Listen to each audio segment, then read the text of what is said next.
Welcome to the Australian Old Time Radio Show. This is a collection of shows that will keep you entertained for hours. Episode 2. Where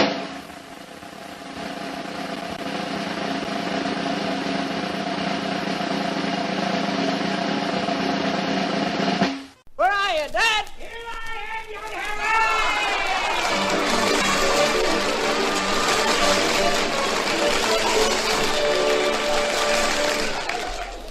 Daddy and Patty featured Pat McLean and 3DB's stalwart broadcaster Jon Stewart.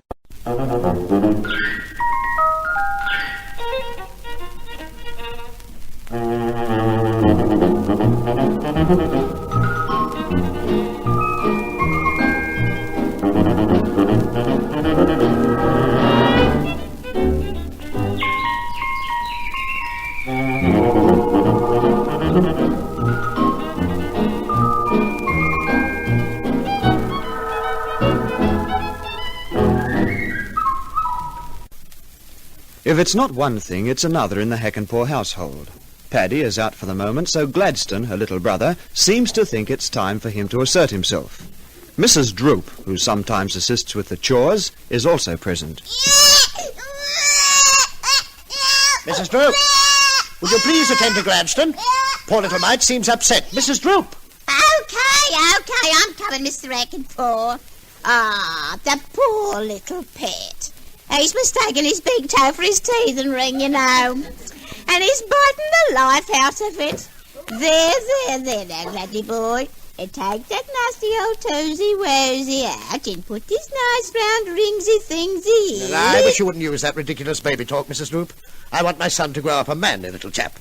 Toesy-woesy, ringsy-thingsy. Who ever heard such nonsense? Mr. Heckenpour, I don't like being spoke to like that. You forget you was a baby yourself once, you forget. I do not. We were all babies to begin with. Why, even you were a baby once. Oh, yes. And a prettier looking little child you'd never wish to see. I had golden hair, blue eyes, pink cheeks. And no teeth, I know. There, you see. You've upset him again, that child. There. It's your voice. That's your voice that does it. It frightens I don't think so. I think it's your face. Mr. Heckenpour, I may be just a ordinary sort of woman to you, but believe me, I'm used to respect. If my Bert urged you speak to me that way, he'd knock your block off it. No, now, Mrs. Droop. You mustn't take things so much to heart. You know very well I respect you. Why, if it weren't for your help, I don't know where we'd be. Oh, and tell me, how is your husband getting on, Bert? Is he still up north, or has he been demobilised? No, my Bert's still up north. Oh, I see. What's he attached to? Me, as far as I know. No, I mean, what's he doing now in the army? Oh, he belongs to one of them enemies units, you know. He plays the harmonium. Huh? Oh, the harmonium?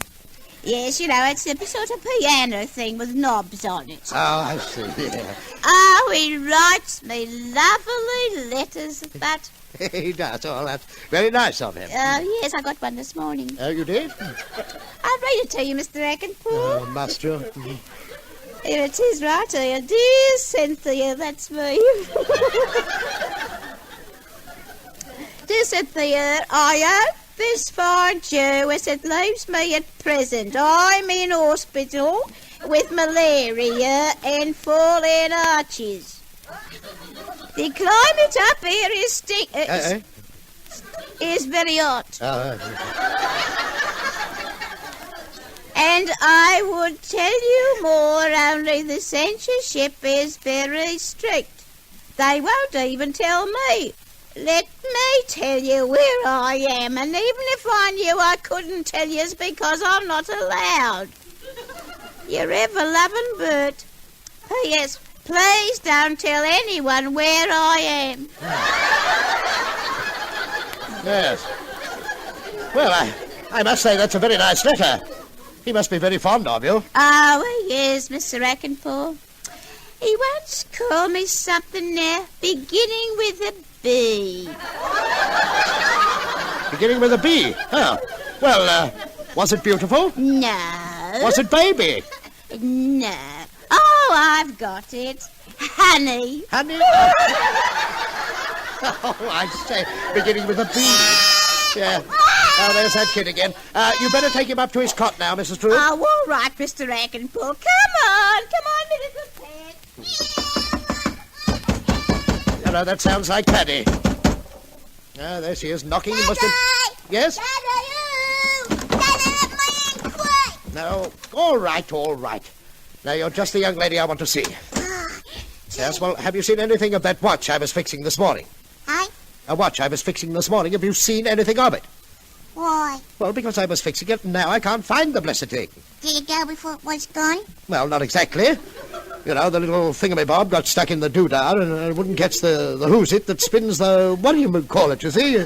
Oh, you understand. Yeah, Daddy, you mucked it up. I did nothing of the kind. I know all about watches. How do you know so much about watches, Daddy? Well, if you must know, I once worked in a pawn shop. Now, run out, dear, and play while I look for the watch. Oh, you haven't got anyone to play with. Haven't you got any little friends? What about Pieface and that Freckles boy? Oh, pooh them, I'm sick of them. They're mad. What do you mean exactly? They're crackers. Will you please explain? Well, you know our teacher, Miss Smythe. Miss Smythe, yes. Well, at school today, it's funny, she said to Pieface, if I say I have went, that is wrong, isn't it? Yeah, well, of course. And did Pieface agree that it was wrong? Oh, he said, yes, it is wrong, Miss Smythe. And then she turned to Pieface and she said, well, now, tell me what is wrong with it. And what did Pieface answer? He said, you can't say I have went, Miss Smythe, because you're still here. I see. All right, now run along, dear, like a good little girl. Go on. How did I won, Daddy? Hey, who? Good little girls. Well, what do you mean? Well, you said run along now, dear, like a good little girl, and I want to know how good little girls run. Yes, I'm not surprised you asked. I wouldn't expect you to know. Well, they run like any other good little girls or any other sort of girls, only they run when they're told to. If I was chased by a mad-looking bull, would I run like a good little girl then, but... No, dear, you'd run like the devil.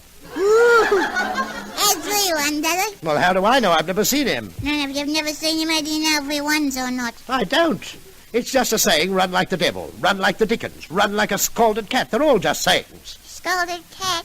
How did I run? I don't know. I'm just trying to explain that they are expressions people use in everyday speech. Well, I think they're mad. Now, that's enough.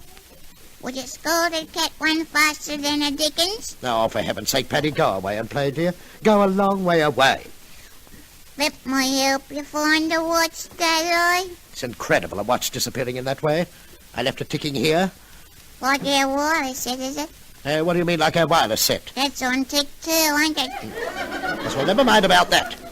Now, be a good little girl, Paddy, and tell me that you're quite sure that you didn't take that watch. I don't think so, Daddy. What? You don't think? No. No, dear, that's the trouble with you lately. You're not thinking properly. Well, that settles it. I'm taking you straight to the doctor's.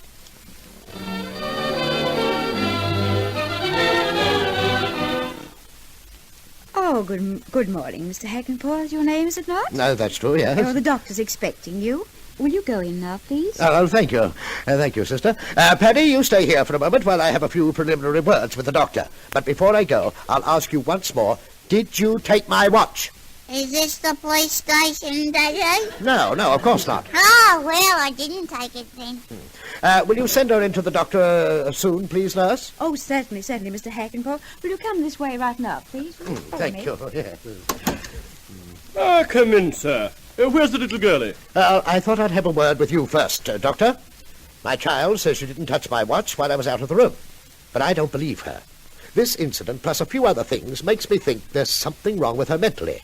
So I want you to examine her. I don't believe for one moment that she is a kleptomaniac, but she has a certain embarrassing acquisitiveness. Oh, I see. Well, call her in, please. Come in, Paddy. Here I am, and I ain't sick, see? No, maybe not physically. But I'm quite certain there's something wrong with your mind. Dr. Stitcham will psychoanalyze you. Hey? I say Dr. Stitcham will psychoanalyze you. Whoa! Oh, will it hurt? Well, of course not. You simply delve into your subconscious mind, get to the bottom of your repressions and uncover your phobias. Oh, will I have to take off? No, you won't have to take off your... You won't have to take off your hat. Oh, I wasn't going to say hat. Never mind that, never mind. Daddy, I want to go home. I'm hungry. Now, little girl. Your daddy told me something about you on the phone. I want to ask a few questions. To begin with, Paddy, are you a boy or a girl? I'm a boy. Yeah. And when you grow up, will you be a man or a woman? I'm man. Now, look at me closely. Am I a tram car, a ration ticket, or a balloon? You're a all-day sucker. Paddy, you mustn't talk like that to the doctor. Well, we'll try again. Now, am I a camel, a cowboy, or a sardine? Oh, no, you're not any of them. Oh, then what am I? A Scotch thistle. Paddy! I'm getting tired of this, you know. Paddy, stop giving those crazy answers. Well, he's mad on me with his stupid questions, ain't he? My dear, this is all part of the test. Your daddy tells me that you don't like going to school. Now, why? Oh, yeah, I like going. And I like coming back. It's a bit in between, I hate. This child is full of inhibitions. Did you ever hit her? Well, only in self-defense. Now about my watch. I didn't take your watch, Daddy. Well, we'll soon find out. Now, Paddy, when I say these words, I want you to respond with the first word that comes into your mind. Understand? No. Well, of course you do. If the doctor says hot, you say cold. It's very simple, Paddy. If I say black, you say white. Understand? Okay. All right. All wrong. No, dear, no. Not the idea. The doctor hasn't started yet, Paddy. Now, Paddy, pay strict attention to me. Hum. Dinger. Go. More hum. Don't give the doctor those ridiculous answers. Oh, it's quite all right, Mr. Hackenpaw. Now we'll try again, Paddy. Pain. Tummy. Oh, dear. Now, what's the use? Oh, please don't interrupt, Mr. Hackenpaw. One more, Paddy. Soak. Oh, easy, Mr. Dougal. Now, Paddy. Oh, Daddy, I want to go home. Mr. Hackenpaw, that word tummy indicates an important psychic sublimocation. Oh, golly, no, I do want to go home. Well, that settles it. Mr. Hackenpaw, I'll stake my reputation that this child had nothing to do with the disappearance of your watch. She's a perfectly normal child. You can believe me, she's entirely innocent. What do you mean, Daddy? Now that I've misjudged you, Paddy, I'm awfully sorry, dear. Now, please forgive me. The doctor has completely vindicated you. You're guiltless. Ah, does that mean I have to give up the watch?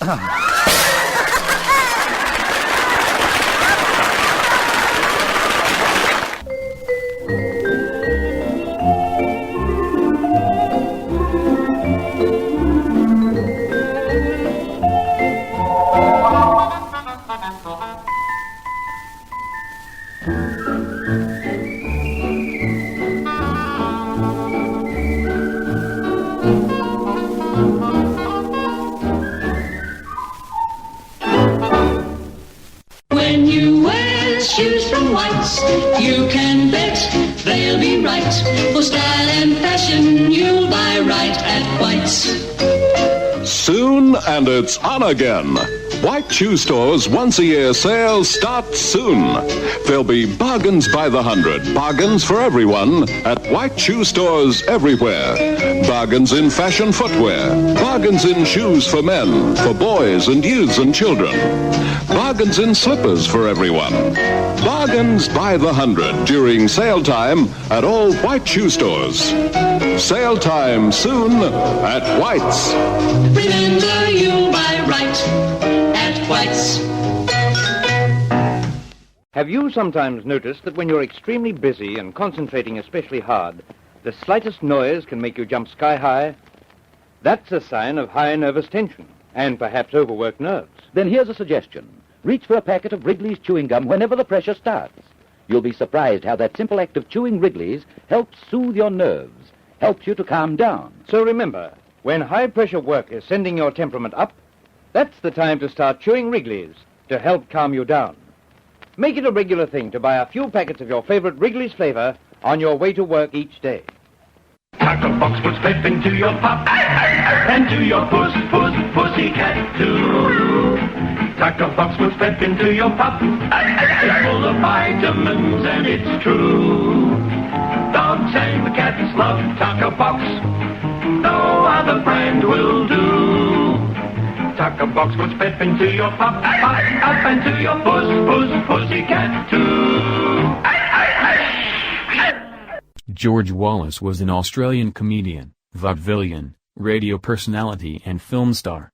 During the early to mid-20th century, he was one of the most famous and successful Australian comedians on both stage and screen. Wallace was a small tubby man with a mobile face and croaky voice who appeared in trademark baggy trousers, checkered shirt and felt hat. His career as one of Australia's most popular comedians spanned 4 decades from the 1920s to 1960s and encompassed stage, radio and film entertainment.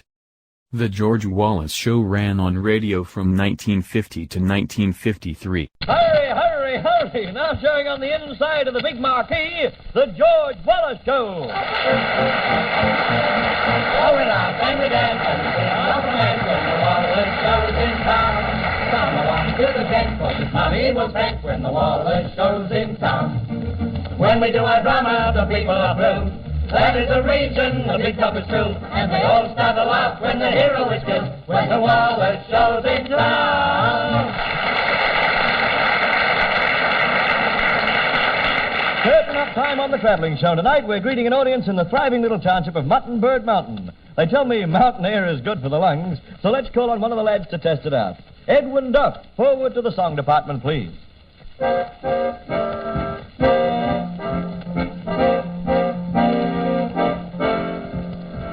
3 little words, oh, what I'd give for that wonderful phrase. To hear those 3 little words, that's all that I live for the rest of my days. And what I feel in my heart, they tell sincerely. No other words can tell it half so clearly. 3 little words, 8 little letters that simply mean I love you.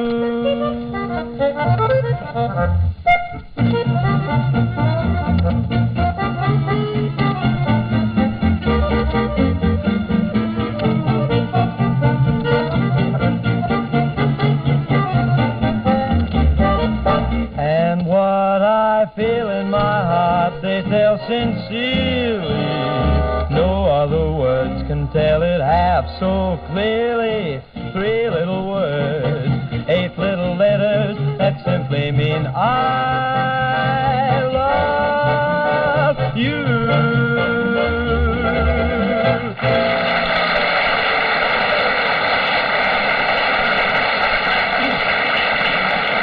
Hey, Mr. Foster, what's this I see? The next item on the program is Shakespearean selections by Miss Myrtle Morgan. That's right, Clacky. A touch of culture for the program.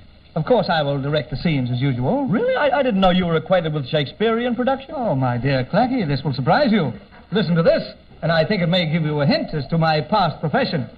Oh, what a rogue and peasant slave am I. My heavens, he's a wharf laborer. Who said that? Our boy from the bush, George Wallace.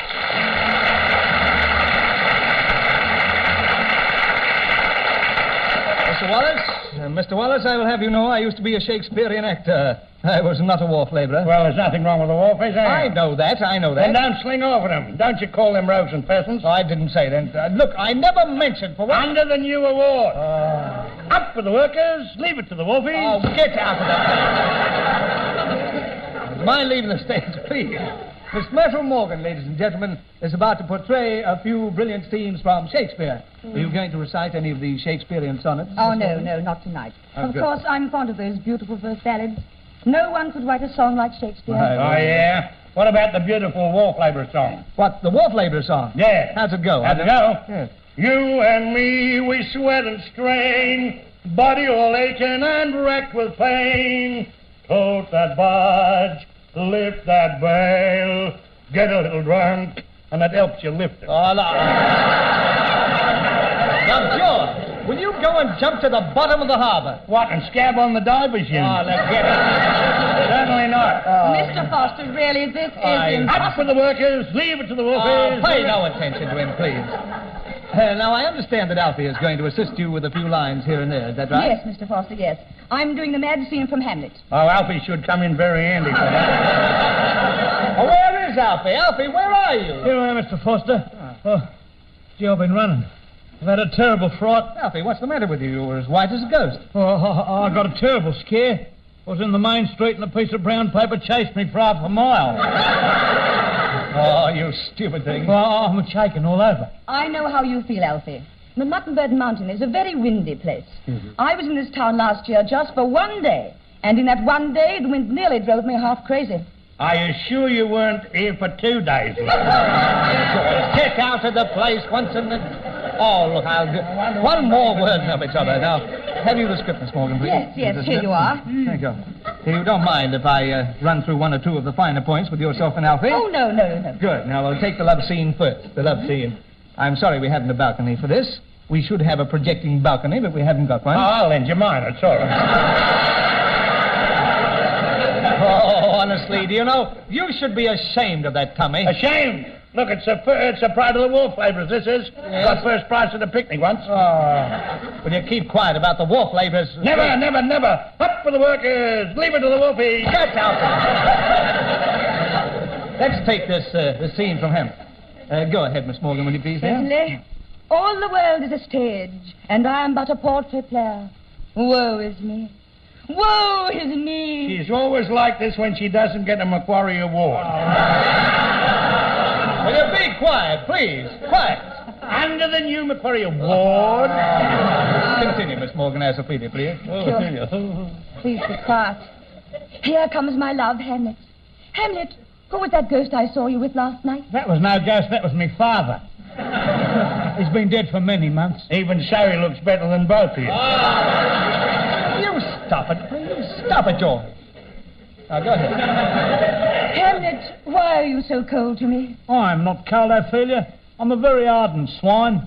The word is swain. I like it better the way he says it. Oh, you did. I'm not asking you. Now, please, go ahead. I should be desirous to you. I am beautiful. I am a daughter of the King of Denmark. I am one of the great Danes. You look more like a cocker spaniel. Lassie, go out. Oh, look. I wish you'd go home. Now, we come to a very dramatic scene. Ophelia has lost her senses, and Hamlet is on the brink of madness. Quite right. And you know why Hamlet was mad? Yes, I do. The emotional upset. Such ignorance. His uncle was Peter the plumber. Really? Yes, a streak of insanity in the family. I should have known better than to have commented. No. Carry on, Myrtle, as Ophelia, please. Very well. Carry on, Celia, as Ophelia. Would you please be quiet, little man? Hamlet, you must marry me. I can say no more. I have made my plea. My tale is told. What was that, Ophelia? I said my tale is told. Well, it's been a very told night.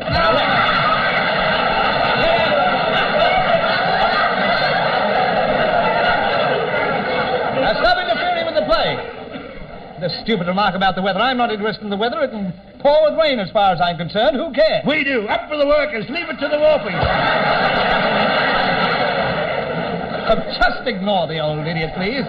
Now we come to Hamlet's death scene, and we're going to give this a modern twist, Alfie. Oh, good eye. Now, Hamlet, you're standing on the battlements of your castle. Suddenly, madness overcomes you. You turn to Ophelia, throw her a kiss, then you take a running dive into the old moat. Now try it, will you? Okay. Here goes. No! Oh! What have you done, Alfie? I'm not George Cole. I said dive into the old moat. Oh, I'm sorry. I thought you'd dive into the old goat. Oh, good heavens. Look at George. He's unconscious. Help me carry him off stage, both of you, Yes, please. all right. Help me lift him. Lift. Oh, he's too heavy. Oh, Myrtle, he may be seriously hurt. No, he's coming around. Oh, so he is. Yes, he's coming around. Oh, what hit me? Oh, dear old George. Speak, George. Say you're all right. I'm sorry we can't lift your load. George, what will we do? Leave it to the whoopies.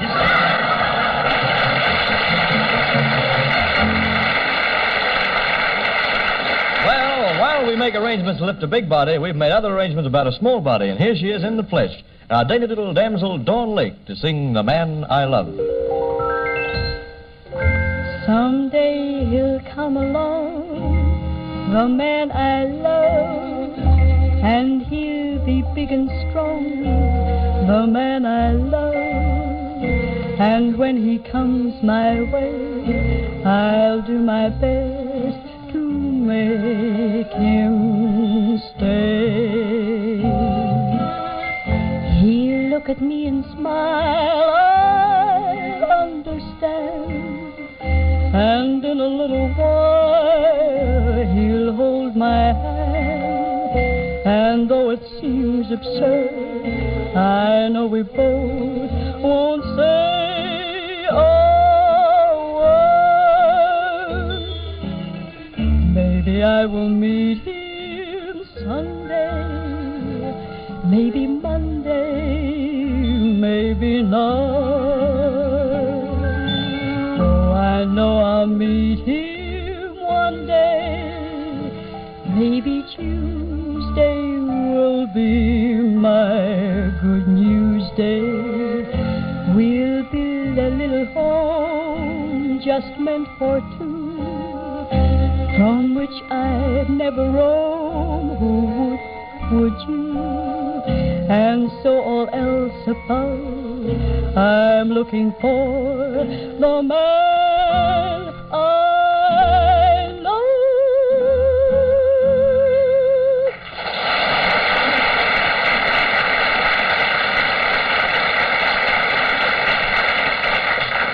And now, ladies and gentlemen, it is my pleasure to present another play by the Bullamakanka Dramatic Players. Tonight's drama deals with life in a Wild West circus that traveled through America in the days of Buffalo Bill. It tells the amazing story of a cowboy who put his foot in a lion's mouth and is entitled... Up along Catherine. Now, let's stop there. No more interruptions from you, please, George. But cut it out. Well, I'm very tired. I've been breathing all day. Oh, well... Now, tonight's play has been written by one of our members of the company, Ding Donovan. Would the author please come on stage? Certainly. Here I am, Mr. Foster, heaven's gift to women. I did say love himself. Every time he sees himself in the bathroom mirror, he signs his autograph with toothpaste, this fella. Which proves I have something you haven't. What's that? Teeth. Yes, tonight's play is my own creation. Of course, it's the product of many years' work. But now it is completed. It's about the great open spaces. You've had it in your head for a long time, haven't you? I certainly have. You? Why, you? Now, will you cut it out? Let's get busy with this play. Yes. Mr. Foster, will you cast it for me? Certainly. Oh, let me. I can throw it much farther. I can see that we need a heroine to begin with, which will be Miss Myrtle Morgan, of course. Thank you. Back in the organ, Mother Morgan. Oh, do be quiet, man. Hey, your name, Miss Morgan, is Fifi La Flop Flop. You are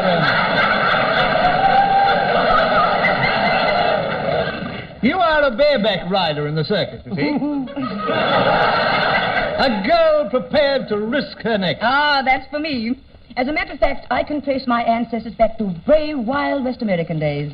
That was when, if a man wanted something, he took it. I understand your relatives still have the same habit. How dare you? It's common talk at the hotel that when you leave, the knives and forks go with you. Now, everyone knows George, that. stop the bickering. Now, where are our two little lovebirds, Pansy and Horace? Here we are, Mr. Foster. Any moment now, they'll rub beaks. Pansy, be careful. Why? A little misjudgment and Horace will stab you in the face. We don't rub beaks. I kiss her. Yeah, but you've got to turn sideways to do it. Now, don't argue that. Please have a go at me, Auntie Mert. Will you leave my nephew alone? He's only young, only a baby. I know that, Auntie Mert. Come here, Horace. Auntie will care for you. Come under my wing. Under my wing. You know, Horace has a very peculiar effect on women. What do you mean, George? Well, look at Mother Morgan. She's carrying on like a broody chook. Now, look at her. Come under my wing. I'll slaughter you. Now, Ding, what parts do you suggest for Pansy and Horace? Well, Horace plays a Red Indian, Princess Buglebeak of the Mohawk tribe. Mohawk? Mohawk. I can't look like a hawk. No, but my heavens, you're a dead ringer for Mo.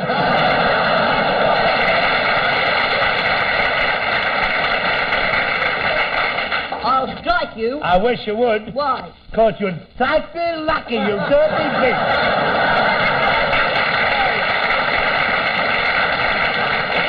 Now, Ding, can we continue with this? Pansy's part, what is it exactly? An Indian princess, daughter of Chief Sitting Bull. Oh, I see. She's Princess Squatting Heifer. What part are you playing, Ding? I am Reckless Reginald Slimgirdle,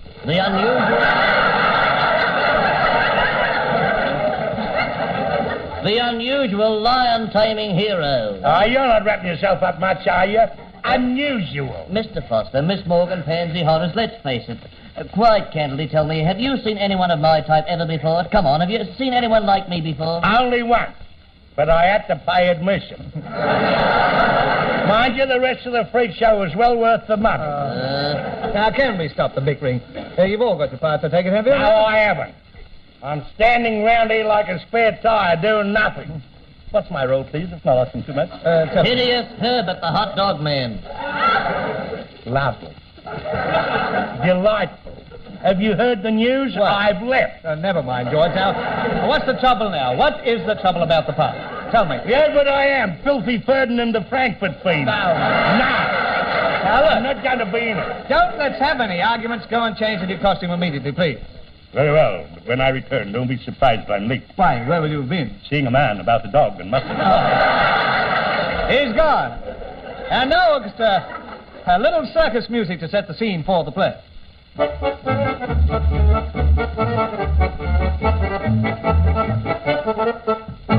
Everyone loves the circus.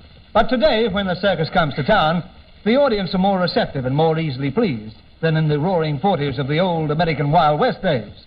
Those audiences then were discriminating in their tastes.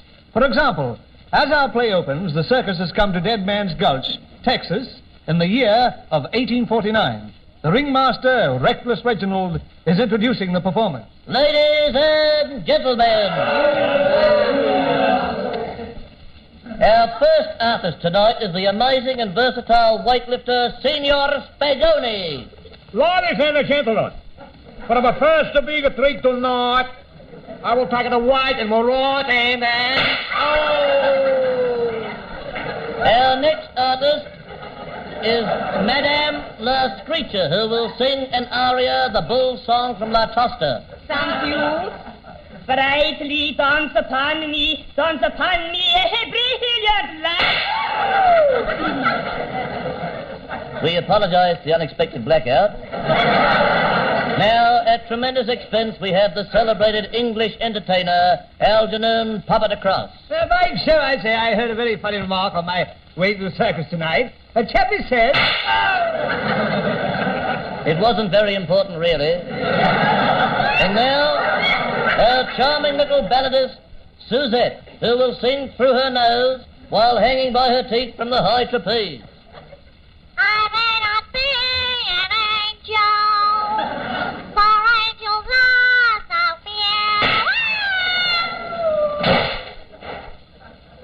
few. Yes, well, there's a more plentiful supply now. And that concludes the circus this evening, but don't forget we'll be back next year with a brand new company. Good night and thanks for hissing. Well, that's that. Rather an easy audience tonight, I thought, Fifi, didn't you? Oh, yes, a very sympathetic crowd. After you with the iodine? Here you are. Pass the bandages, please. Certainly. Yep. Ah, well, his success at the next town. A toast in champagne. Oh, we've earned this treat. Good health. Here's to the holes in your head. I'm sorry you reminded me of them. I've decided from now on to go into semi-retirement. What do you mean? I think I'll take up my position from now on in the box office. The box office is more dignified, more distinguished. It's also armor-plated. Ah, but who would take your place in the sawdust ring? Where would we find such a man of metallic hardness? Yes, such a steel-nerved individual. A man with nerves of iron. Oh, there must be a rusty old sucker somewhere. And if you find him for me, Fifi, I'll reward you. I'll give you a pretty penny. You will? Yes, look, here it is. The prettiest penny I've had in my collection, really is. Brand new with a head on either side. Any two up, I'd give you a quid for it. Oh, you are so generous. Yes. Very well, I'll endeavor to find the man. The perfect substitute for you. Okay, see you later. And now I think I will have a delicious little supper at Hideous Herbert's snack bar.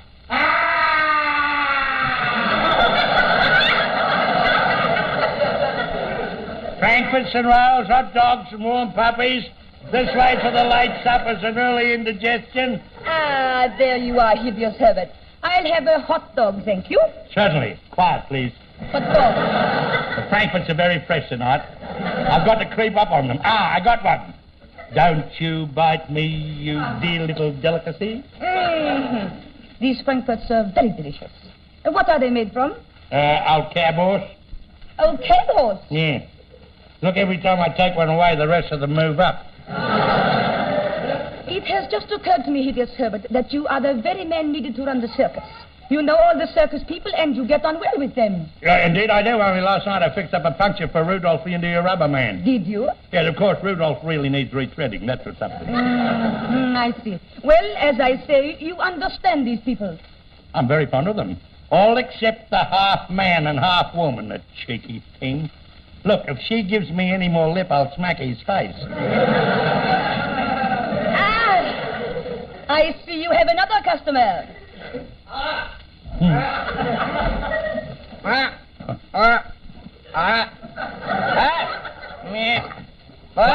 Pardon me, I think there's a refugee from a birdcage amongst us. No, he is a Red Indian. He is pointing at the Frankfurts. He wants a hot dog.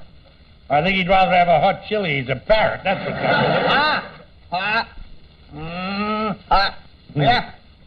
I beg your dirty parrot pardon. None of that language round here. He belongs to a sailor, I think. No.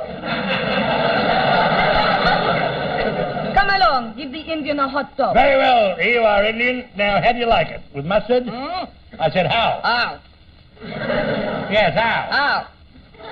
Good heavens, he's a parrot. He is a parrot. No, give the Indian his hot dog. He's being very difficult.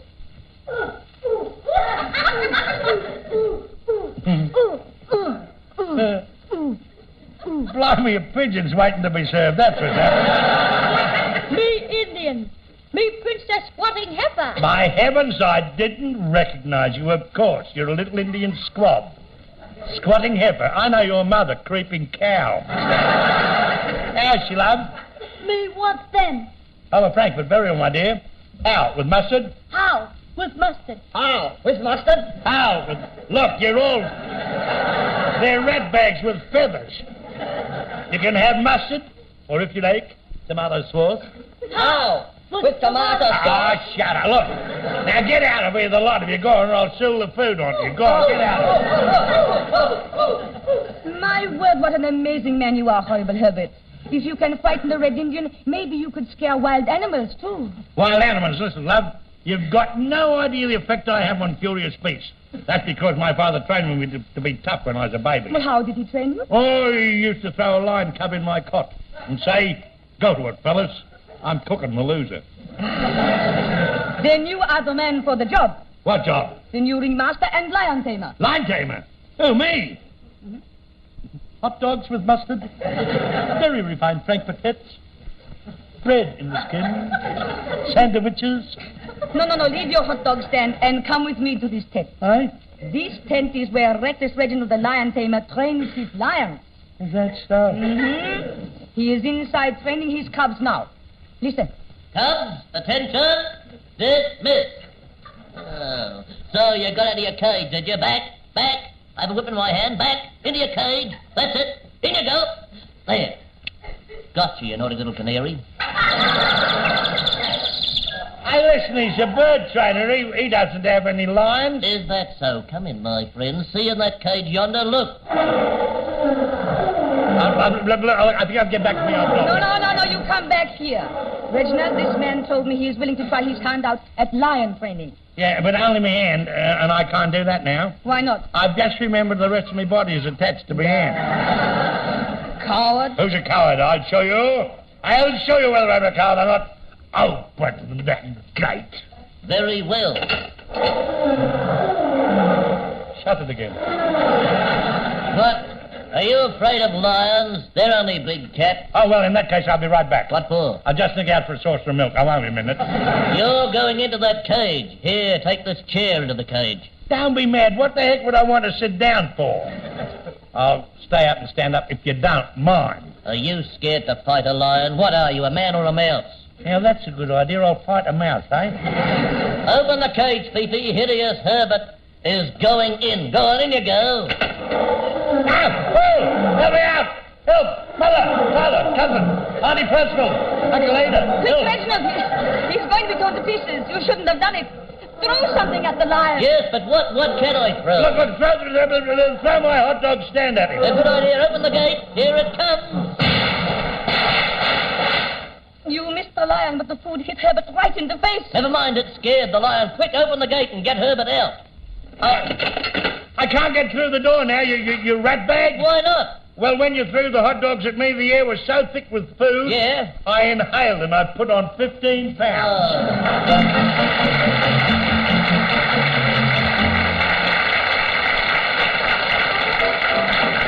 And so it's finale time with the old traveling show. Before we go, here's the gang to line up for a final bow. George Wallace, George Foster, Edwin Duff, Sheila Sewell, Ian Rolfe and Dawn Lake, Lou Campara, and Freddie McIntosh. George Foster wrote the script and Jeffrey James Montgomery Jackson produced it. And now this is Clark McKaylee as Ding Donovan saying good night, folks, and so long, George. So long, Clarky, old boy. Goodbye, everybody. See you next time the show comes to town. Now the show is over, we head on the train. Another time tomorrow, we'd like to remain. We gotta say goodbye now till we meet again. And the Wallace show's in town.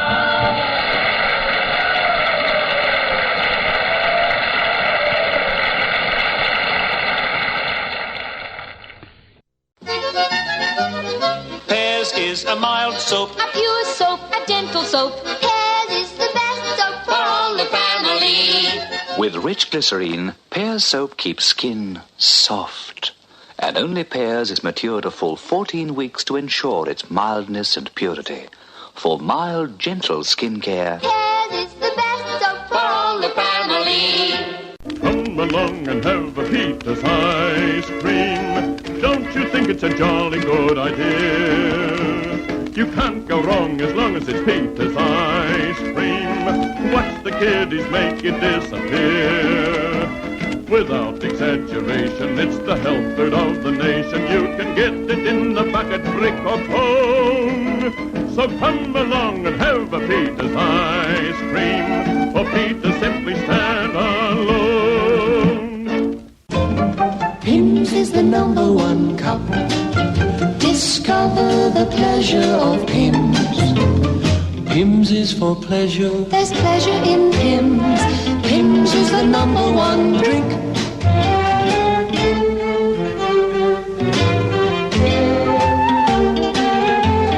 Pimm's is the #1 drink. The Real McCoys was a weekly feature of Melbourne radio station 3KZ. The compare was Kevin O'Gorman and the show featured the McCoy Quintet led by Don Harper. The show was produced by legendary Melbourne radio man Leslie Ross. Laurie Wilson and Freddie Phillips were the duo pianists. Alan Rowe provided the comedy and each week the show had several guests performing. We're the essence of joy, yes, we're the real McCoys, with our faces all wearing a grin. Not a care can stay when we're around your way. We'll win your hearts if you'll just let us in. Any kid on the street whom you a chance to meet can direct you to laughter and cheer. Then you'll know for sure that we've been on tour, and all the folks will agree that we're the happiest gang around town. We're the real McCoys.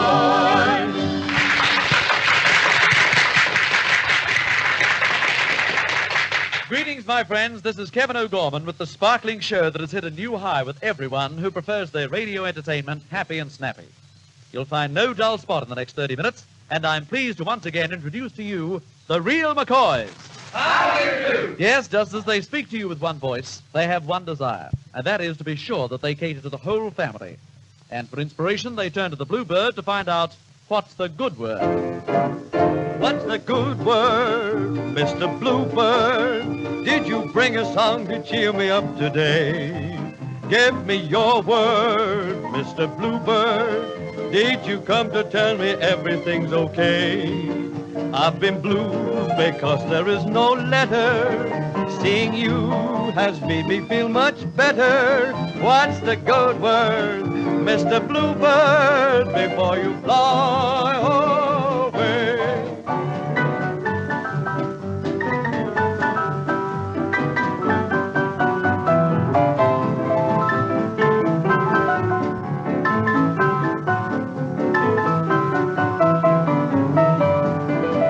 I've been blue because there is no letter. Seeing you has made me feel much better.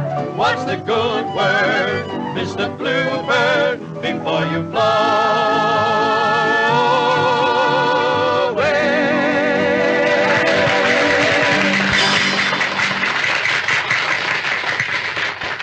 Singing high, singing low. That's the way we go with Don Hopper.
You know, quite a lot of you men don't realize just what your wives have to put up with at home when you go away to your work each day.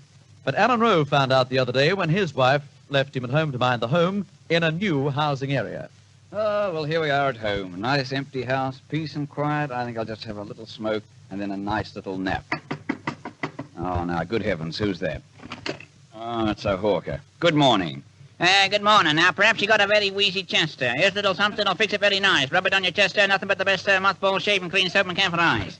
Take it into braces, collar studs and laces, and black and tan or white, sir, whichever you prefer. Menders and suspenders, brush and comb and cases. I don't want any. Right you are. Good morning. Thank you, sir. I got rid of him in a hurry. Oh, no, not another. Good morning. I'm the butcher. What will you be wanting? Lamb chops, chub chops, loin chops, pork chops, mutton chops, or a spot of corned beef, tripe, and cat's meat? Well, I think I'll just have 2 chump chops, thank you, Butcher. 2 chump chops. My word, this is a nice little place you've got here in this new housing area, isn't it? Oh, yes, it's quite nice. We find it quite comfortable, as a matter of fact. Yes, I just love the way that garden of yours floats around there. It's very nice, really. Yes, well, we find it very convenient. The flowers just float in the front door and grab them as they go past before they get out the back. Yes, well, that's all you'll be wanting today, is it, sir? Yes, that's all I'll be wanting, thank you, Butcher. Yes, well, good morning. I'll just swim out to the front gate, get into me motorboat and buzz off. Oh, well, peace at last. He's gone. Graham, sir? Oh, no, it's not. There's the grocer. I've just paddled round to the back door to get your order. Tea and coffee, cocoa, condiments and spice. Dehydrated eggs, sir. Wash and soap pigs, sir. Macaroni, vermicelli, oatmeal, flour and rice. Raisins and sultanas, tin peaches and bananas, chilies, chutney, pickle sauces, jam and vinegar. Malted milk, Messina, sago, semolina. I want the lot. Right you are. Good morning. Thank you, sir. Oh, that's that. Oh, no, it isn't. Here comes another one. Good morning. Is the missus in? No, she's out. Why? Well, I'm the greengrocer. Perhaps you'll be wanting something. Yes, just a little peace and quiet. Well, he can't give you that. But I tell you what I can give you. I can give you a nice line of spuds at 2p a pound, peas 3p a pound, marrow 4p a pound, cauliflower 5p a pound, apples 6p a pound, and watermelons 12 a dozen. Watermelons! Don't mention that word water to me again. Well, listen, you don't want anything? No, I don't want anything, thank you. By the way, do you listen to your radio? Oh, yeah, I'm a real radio fan. I am. Look, do you ever hear the real McCoys? Oh, yeah. We never miss the real McCoys, you know. I see, but what do you think of the artist in the real McCoys? Well, now, let me see. There's Leslie Ross, he's about 2p a pound. Laurie Wilson, 3p a pound. Penny Lucas, 4p a pound. Fred Phillips, 5p a pound. Roy Lion, yes. But what do you think of the comedian of the show? No, the man with a voice for every occasion, Alan Rowe. Him, 2p a ton. Good morning.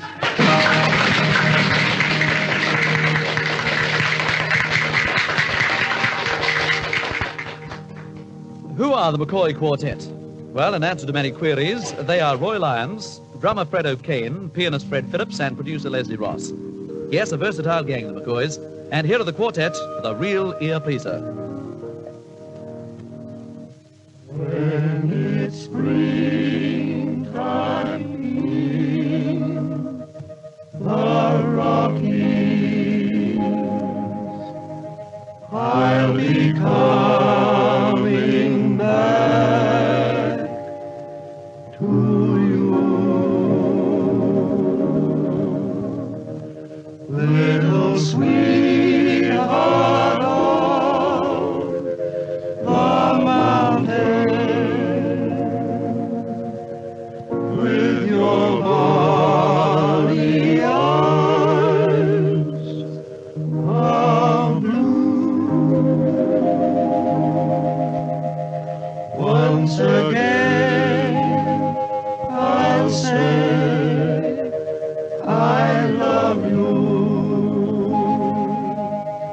while the birds sing all the day.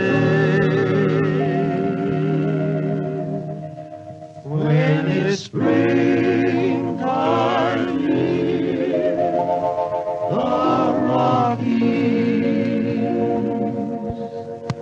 in the Rockies, far, far away.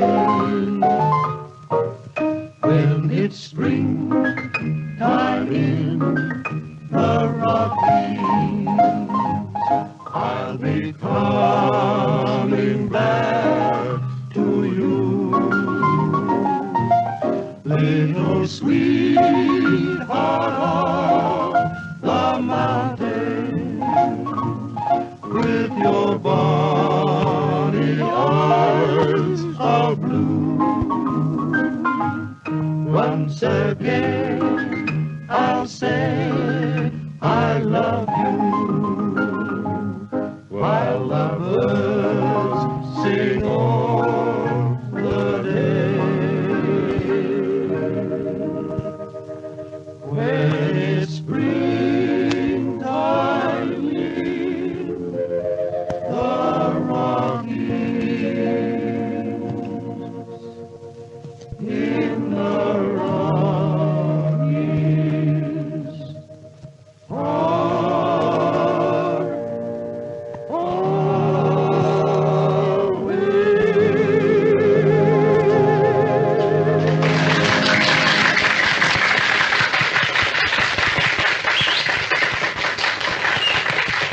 You know, it's funny, you just can't stop Ollie Wilson and Freddie Phillips when they saddle up to two pianos. Not unless you get Annie and her gun.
Whether it's night or morn, the thing to do is to go kiss, kiss, kissing in the corn.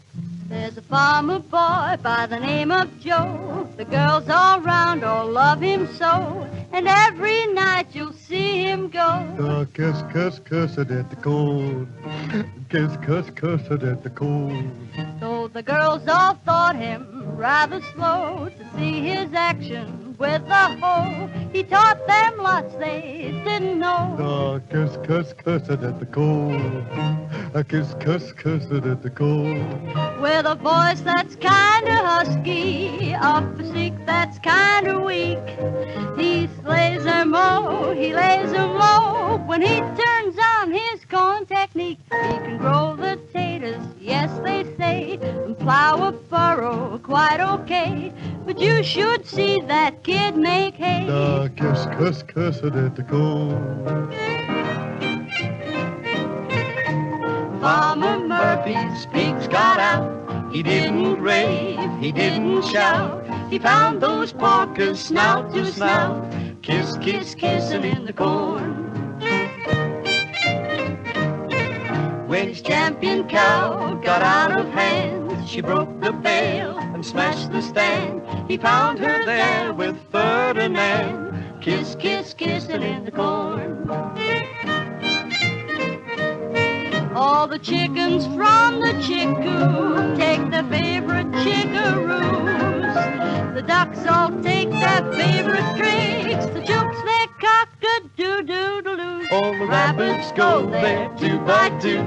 It seems the natural thing to do. The night owls too, they woo-woo-woo. Kiss, kiss, kissing in the corn. Kiss, kiss, kissing in the corn. Kiss, kiss, kissing in the corn. Duh.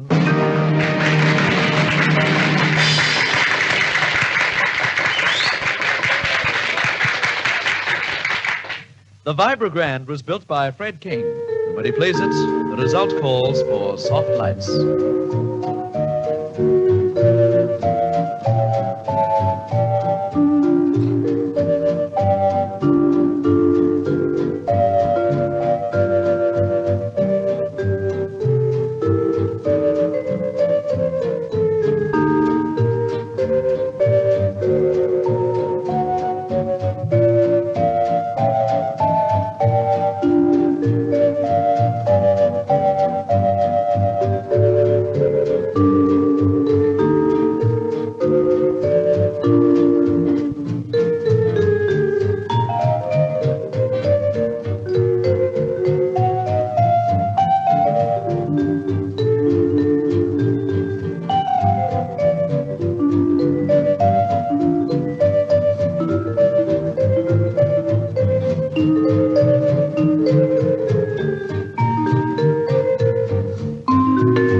Dr. Spotson and Shamrock Bones, those famous crime detectives, have been engaged by Mr. John Citizen to unravel the deepest of deep mysteries. Where do the telephones go?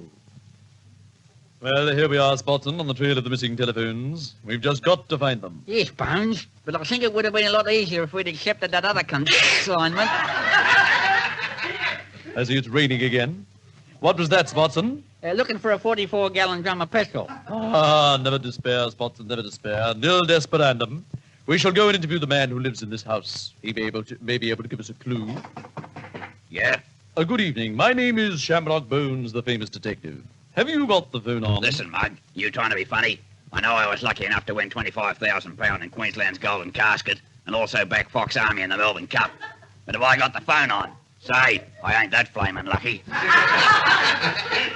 You see, Spotson, the position is desperate, but we must press on. Hello, there's something strange happening inside of me, Spotson. A voice within me is speaking, a queer voice inside me. Who can it be? Well, it sounds like chronic indigestion.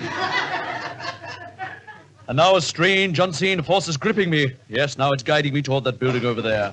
Now it's probing me on, tearing at me. What can it be, Spotson? Well, I don't know, Bones. Unless it's that bulldog that's got hold of the seat of your pants.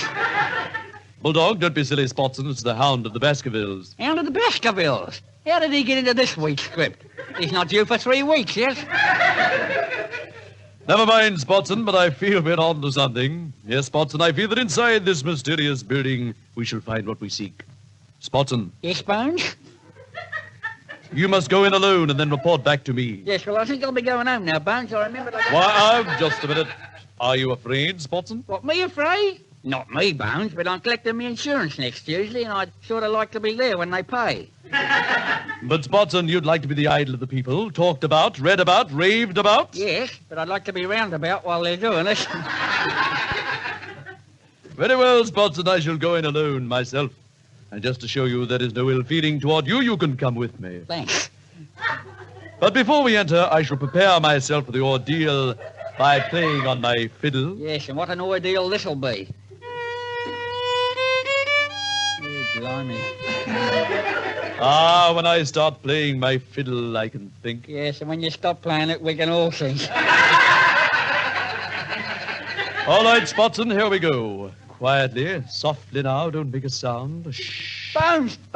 What is it, Spotson? Come quickly, a strange feeling has come over me. I'm getting colder and colder. Me cheeks are crackling.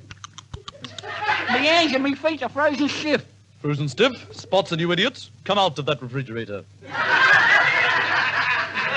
But Bones, it does feel as if someone else is in this room. I'll just call out and see. Very well. Hello? Hey there! What are you doing? I'm minding my own business. Why don't you? Shh! Someone's coming. He's turning on the lights. Well, good evening, gentlemen. Goodness me, it's Shamrock Bones and Dr. Spotson. What on earth are you both doing here? Well, we're investigating the mystery of the missing phones. Tell me, sir, have you got the phone on? My dear Bones, don't be so disgustingly revolting. I have had my application in for many years, but as yet, Mr. Bones, I have not got the phone on. Good night, gentlemen. Come on, Spotson, we're wasting our time. I'm going to give up this case. Give up the case, Bones? Why? Why, Spotson, listen, if that fellow hasn't got the phone on, nobody can get it on. Why, Bones, who was that fella? Who was he? Alexander Graham Bell.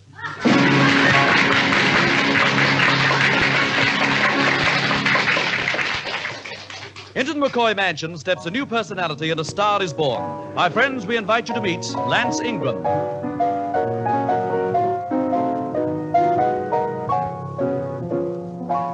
The beggar man and the mighty king are only different in name, for they are treated just the same by fate.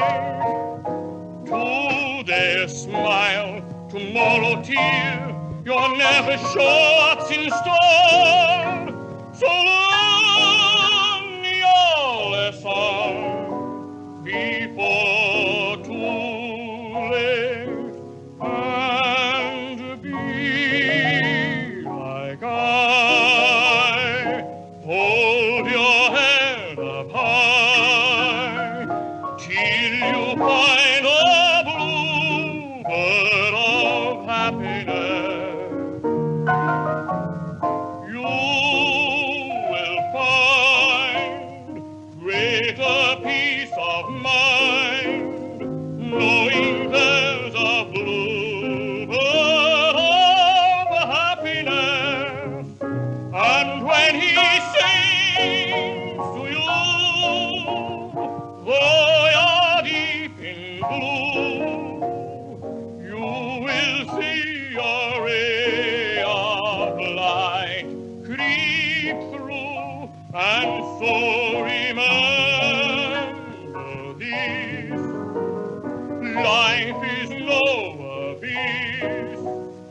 Somewhere there's a bluebird of happiness. The poet with his pen, the peasant with his plough, it makes no difference who you are. It's all the same somehow. The king upon his throne, the jester at his feet, the shop girl, the actress, the woman on the street. It's a life of smiles and a life of tears. It's a life of hopes and a life of fears. A blinding torrent of rain and a brilliant burst of sun. A biting, tearing pain and bubbling, sparkling fun.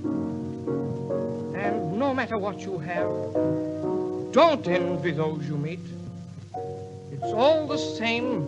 It's in the game, the bitter and the sweet.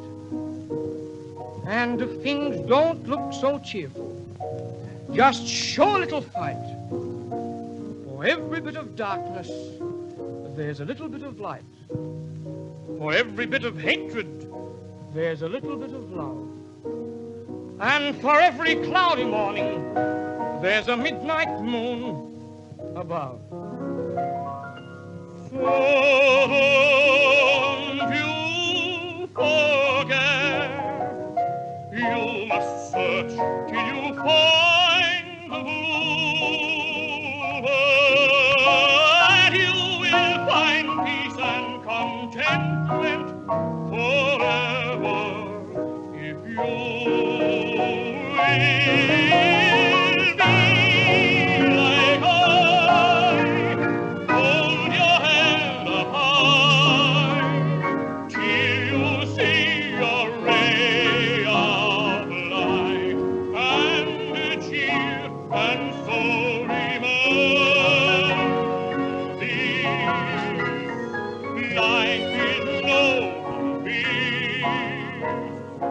Somewhere there's a blue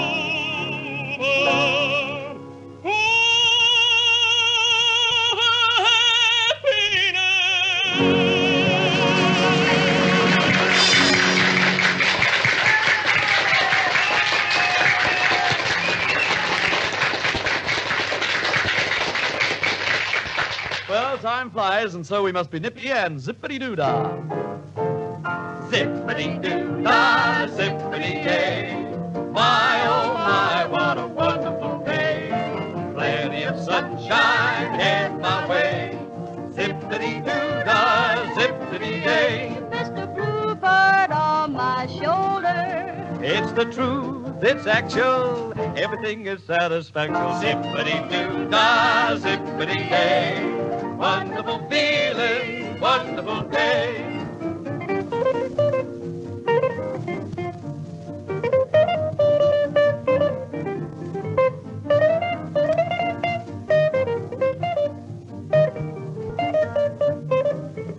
Mr. Bluebird on my shoulder. Now it's the truth, it's actual, why everything is satisfaction. Zippity-doo-dah, zippity-yay. Wonderful feeling, wonderful day.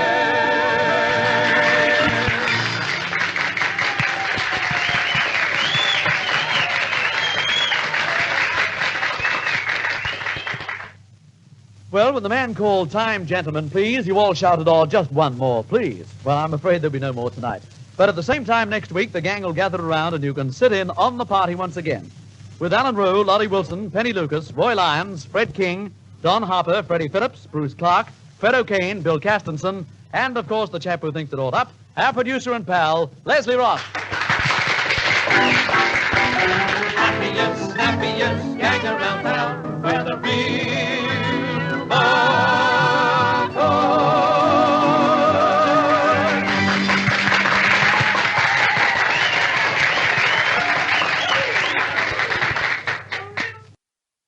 Presenting Biddy P. I'm as tasty a dish as you could wish upon your plate to see. Chops and chicken, steak and fish, love my company. Hot or cold, I taste so good, the kiddies shout with glee. They love to savor The fresh mint flavor. of itty bitty pea. Say Biddy's Peas, please.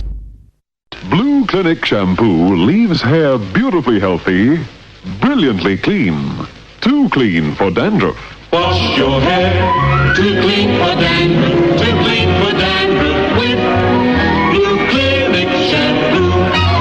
Clinic gives lasting cleanness. Its anti-dandruff ingredient goes on protecting between shampoos. It's a once a week wash for all a week cleanness. Wash your hair, too clean for dandruff, too clean for dandruff with Blue Clinic shampoo. Special introductory offer saves you 9p. The story of the family behind a typical suburban grocery shop was atypical of contemporary soap operas.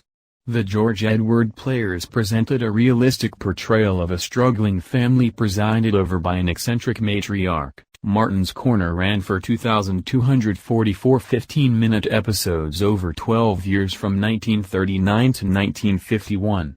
The serial was written by Eric Scott and the main characters were Philip Martin, his mother, Granny Martin, his wife, Rose, and son, Alan. Post-war social issues were addressed such as whether a married woman should pursue a career. Teenager Alan Martin had constant difficulty communicating with his family because of his incessant jive talk.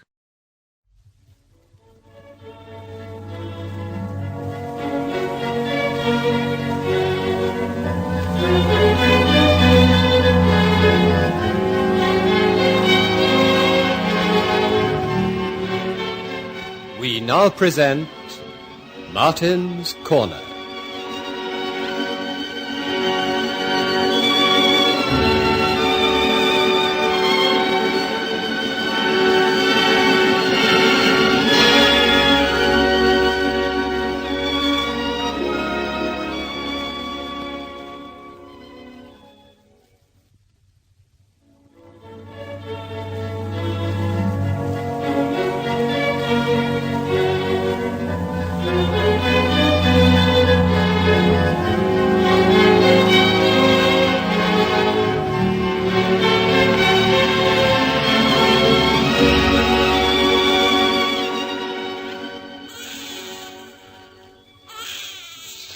all, Vic.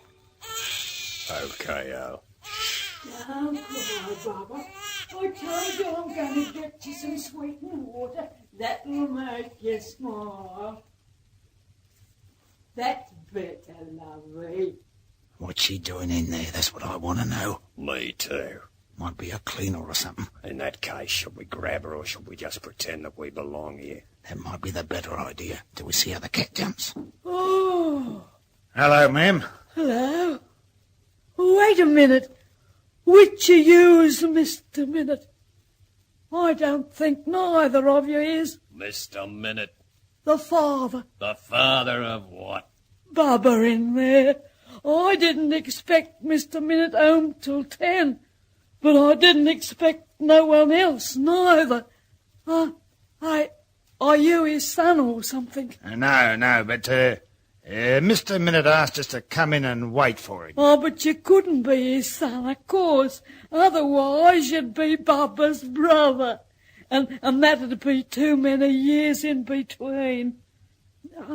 Do you know your way around? We ought to. Well, look, I'm going out to get some sweetened water for Bubba. Would you like me to make a cup of tea for you while I'm in the kitchen? No, thanks, but we'll just go in and see how the baby is. Oh, good, but don't upset her. Like, she was crying like one thing a minute ago.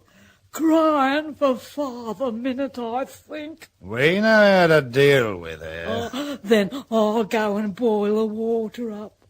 Boiled water for babies, you know.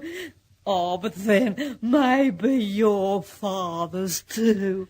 We're not exactly fathers, but we can take care of babies, can't we, Vic? You bet we can. No, I can tell. You got a fatherly look in your eyes, both of you. Well, better get that water on to boil. Excuse me. No trouble at all. Not at the moment. We got to watch our step. Let's go into the kit. A babysitter. What's the big idea? How'd she get in here? I don't know. Do you reckon she came to the wrong flat or something? Maybe, maybe not. She seems to be as dumb as they make 'em. Yeah. But all the same, we're not taking any chances. Well, what do you reckon we ought to do? As soon as she comes back, I think we should shut her up and put her out of harm's way. You don't mean... I don't mean the worst, but we could tie her up and shove her in the bathroom, lock her in there, and then make plans about our getaway into the country. I only hope this kid doesn't start howling when we get it away. Well, we shouldn't have it on our hands for long if you reckon the father's going to come across. He will, when we stick in that letter. As soon as he gets the idea that something's going to happen to the baby, he'll peel off the money just as quick as he can. You can tell by the story in the papers that he's in a panic already. Oh, excuse me, gents. Look, I am a fool. You're telling me. Well, what's upset you? Well, going into the kitchen to boil up water, turning on the gas and everything, and I haven't got a match. You got a match, mister? Wait a minute. Look, I always do the same thing at home. Turn on the gas and then reach for the matches, and then there ain't none. When I finally do find the matches, it's not pop goes the gas, it's bang goes the oven. Oh, thank you very much, mister. How's Bubba? She's all right. Sit down. Hey? Sit down. But I want to go back to the kitchen and light up that gas. I turned it on, you see. Sit down. Oh! That's only a sample. If you don't do as you're told, you get more. Now put your hands behind the chair. What? All right, Vic, quick. Tie your hands up with that curtain cord. Don't waste any time. I'll attend to the gag. Gag? Now listen to me, ma'am. I'm talking business, and I want you to understand what I'm saying. One peep out of you, and it'll be the last you ever make. Ain't I babysitting proper? What's made you so angry? You poor dumb cluck. You wouldn't know what time of day it was, would you? I never sat with babies before, but I always... Now, just take things quiet.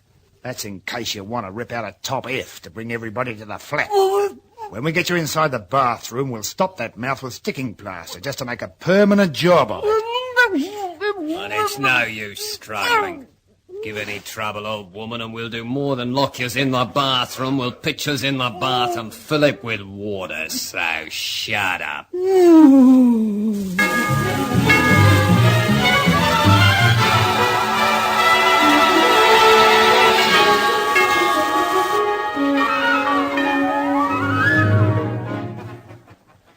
As I was saying, Granny Martin, it's going to be just wonderful for all your family when you hook the heiress. When we what?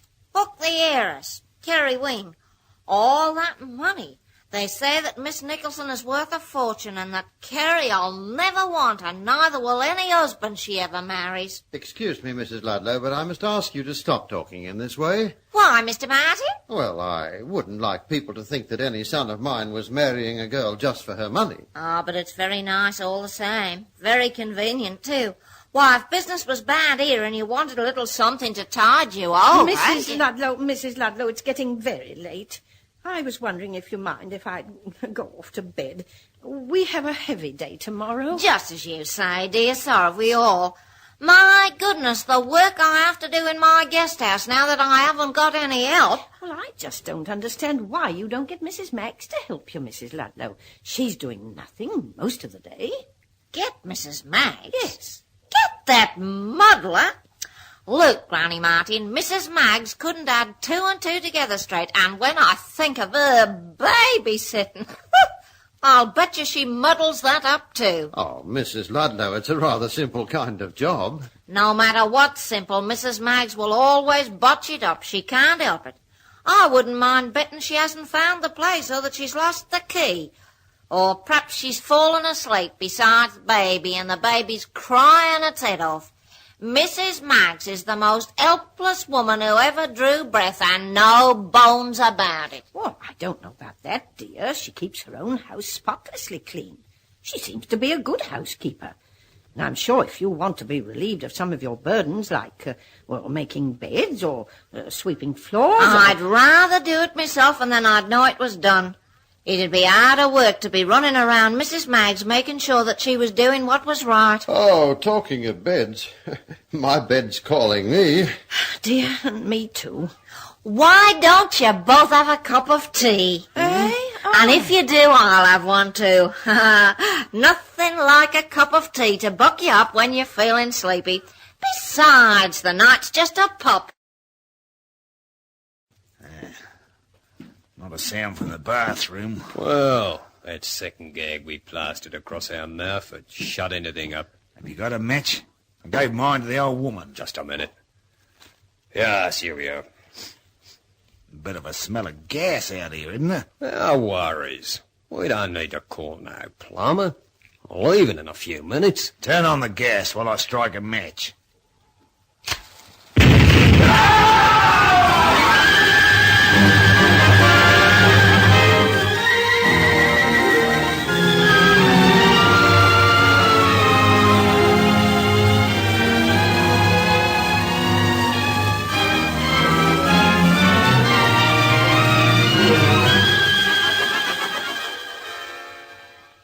Cadbury's Dairy Milk. That's the big name in chocolate. Buy a block today, peel back the wrapper, break off a thick, chunky square, and enjoy the creamy goodness of Cadbury's Dairy Milk. Nothing else has got that Cadbury taste. And there's the goodness of a glass and a half of fresh, full cream milk in every half pound.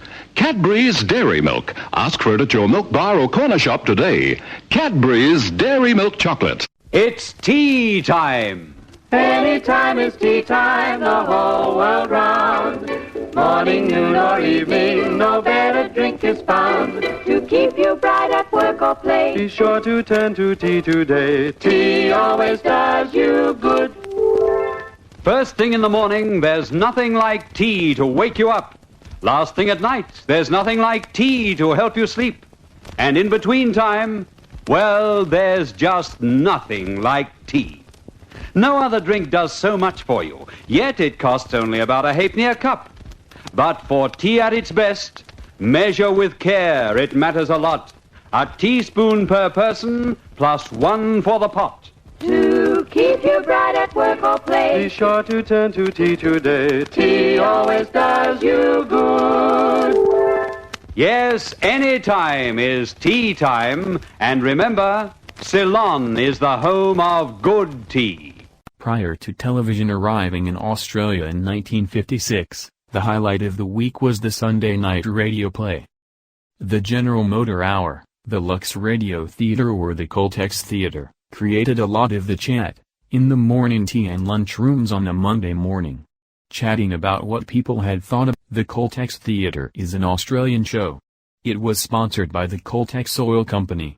Mostly the radio shows were adapted from top movies from the time period. It was broadcast between 1948 and 1960. The show aired on the Macquarie Network. Coltex Theatre was a continuation of Macquarie Radio Theatre which began in 1940.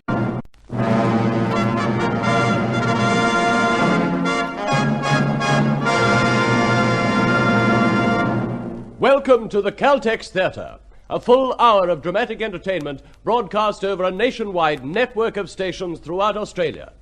The Caltex Theatre is brought to you by Caltex Oil, marketers of over 1,000 outstanding petroleum products, in association with Caltex dealers and distributors everywhere.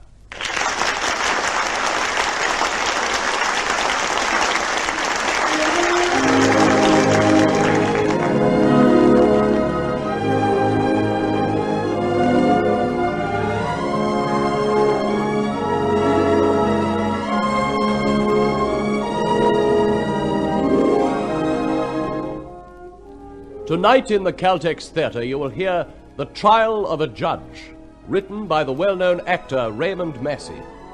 This is the powerful story of a famous judge, merciless in his administration of the law, yet himself leading a double life. When his past returns to confront him, he finds he must be merciless again, with himself. In the title role of the judge, you will hear our star, Kevin Brennan.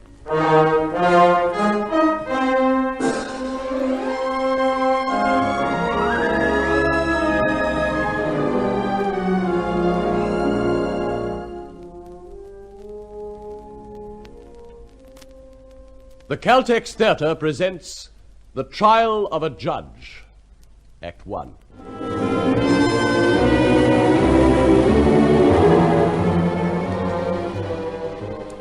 My name is Britton, Sir Francis Britton, one-time Judge of the High Court of England. But of course you know me. You've seen those screaming headlines, you've heard me talked about.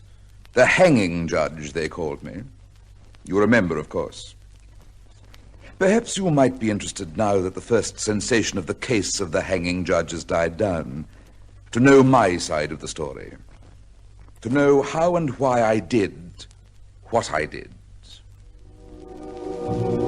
Perhaps the best place to begin the story is in the Adelphi Club, that London meeting place of lawyers, judges and parliamentarians, where so much happened to shape my destiny. Let me begin the evening after the hearing of an appeal against a death sentence I had passed upon a young murderer. Major Gilbert West of the Home Office, who had refused to allow the appeal, was discussing the matter with me. It may interest you to know, Britton, there was no confession. He stuck to his innocence to the end. It may interest me, but it does not concern me. He was fairly tried. The rules of evidence were meticulously observed. It passes understanding that any decision as to a reprieve was involved. You didn't have to listen to Keith Nottingham for 2 hours last night. He's a persuasive fellow. Every case is cut and dried. Persuasion doesn't come into it. Why have we developed the trial system? To destroy the result by a sentimental whim? West, the case is always greater than the man. Always. That was my creed. It always had been. It brought me under critical fire a good deal, of course.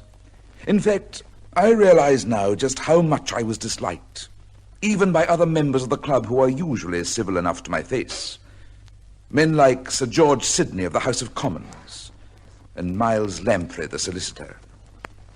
I've no doubt they discussed me the moment I left their presence in the club that evening.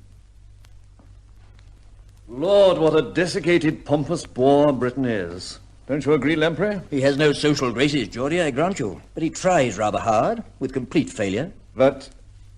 Oh, bless my soul, now, Corner. I say, Lamprey, who's that fellow reading with the fireplace? I seem to know his face. Oh, a new member. Name of Archer. Just retired as Commissioner of Police in Hong Kong. Of course. I thought I knew his face. Met him years ago. He's coming over here. Yes. Excuse me, Colonel Archer, isn't it? How do you do, Sir George? I didn't think you'd remember me. Of course. Good to see you, old chap. This is Miles Lamprey, a thieving lawyer, I'm afraid. How do you do? How do you do? From Hong Kong, I understand, Colonel. What brings you to London? Well, I'm home for good. I've just been appointed Chief of the Norfolk Constabulary, which is a comfortable progression from the Far East. Yes, I expect so. Yes. Ah, here comes someone else you must meet. Sir Keith Nottingham. Whacking good lawyer bloke. I say, Keith. Oh, evening, Geordie. Oh, hello, Lamprey. Keith, this is my friend, Colonel Archer. Keith Nottingham. How do you do? How do you do? Oh, now, how about a drink, Archer? I'd like to, but I'm late for a dinner appointment, so if you'll excuse me... Oh, surely. Good to have you back home, old chap. Thanks, Sidney. Good night. Good night, Nottingham, Lamprey. Very glad to have met you. Good night. Good night. Good night. Splendid chap, that. You're looking a bit sour, Keith. What's up? I am sour. I've just read the press report on a speech Britain made at some dinner last night. Seen it? Yes, I have it here. I will say categorically that within the memory of living man, no person in this country has suffered the extreme penalty of the law without having richly deserved that fate. Imagine being able to say that when young Harry Gosling was just a few hours away from the gallows. The man isn't human. Yes, I'm sorry, Keith. I know how you feel about that case. Every case you take on for that matter, you made the best fight that could be made for him. You couldn't have done more. Britain hates me. It was me he was trying, not Gosling. If ever there was a reasonable doubt to work for, I had it. Look at what the case was. An hysterical girl. Baby on the way. She's trying to get him to marry her. He can't. No money. She stabs herself. He's watching. He's seen it.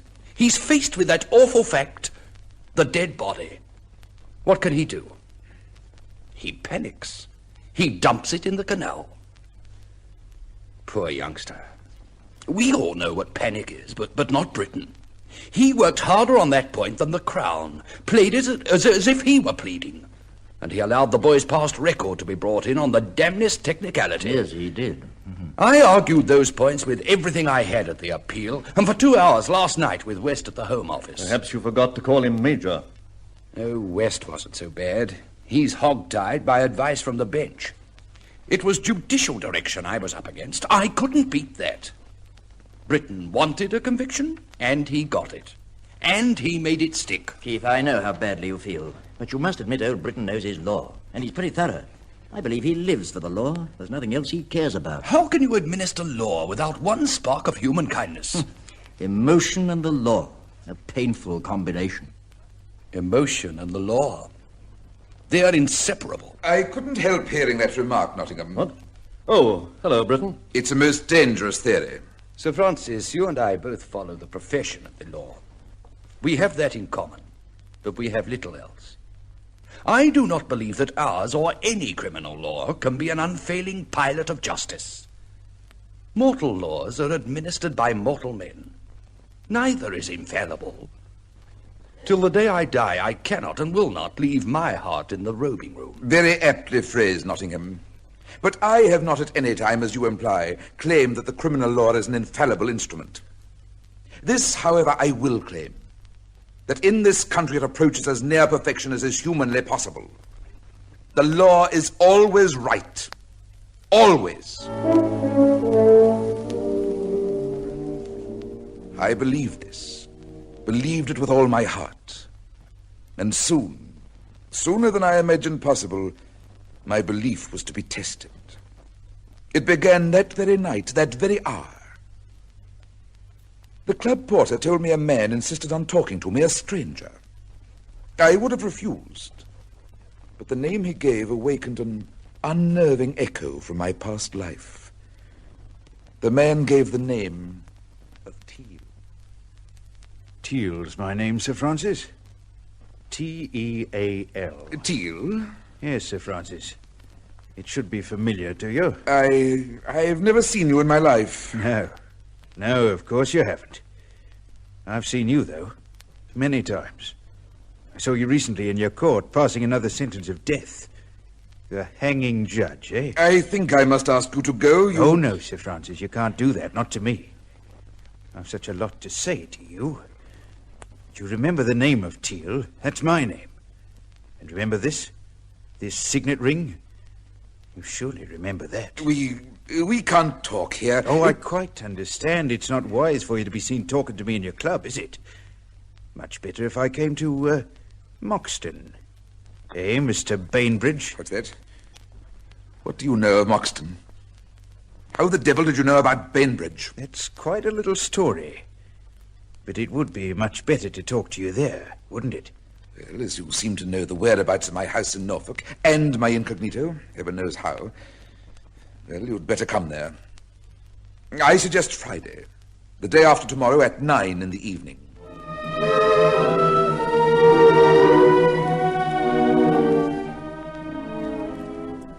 Moxton. So this man knew of my country retreat.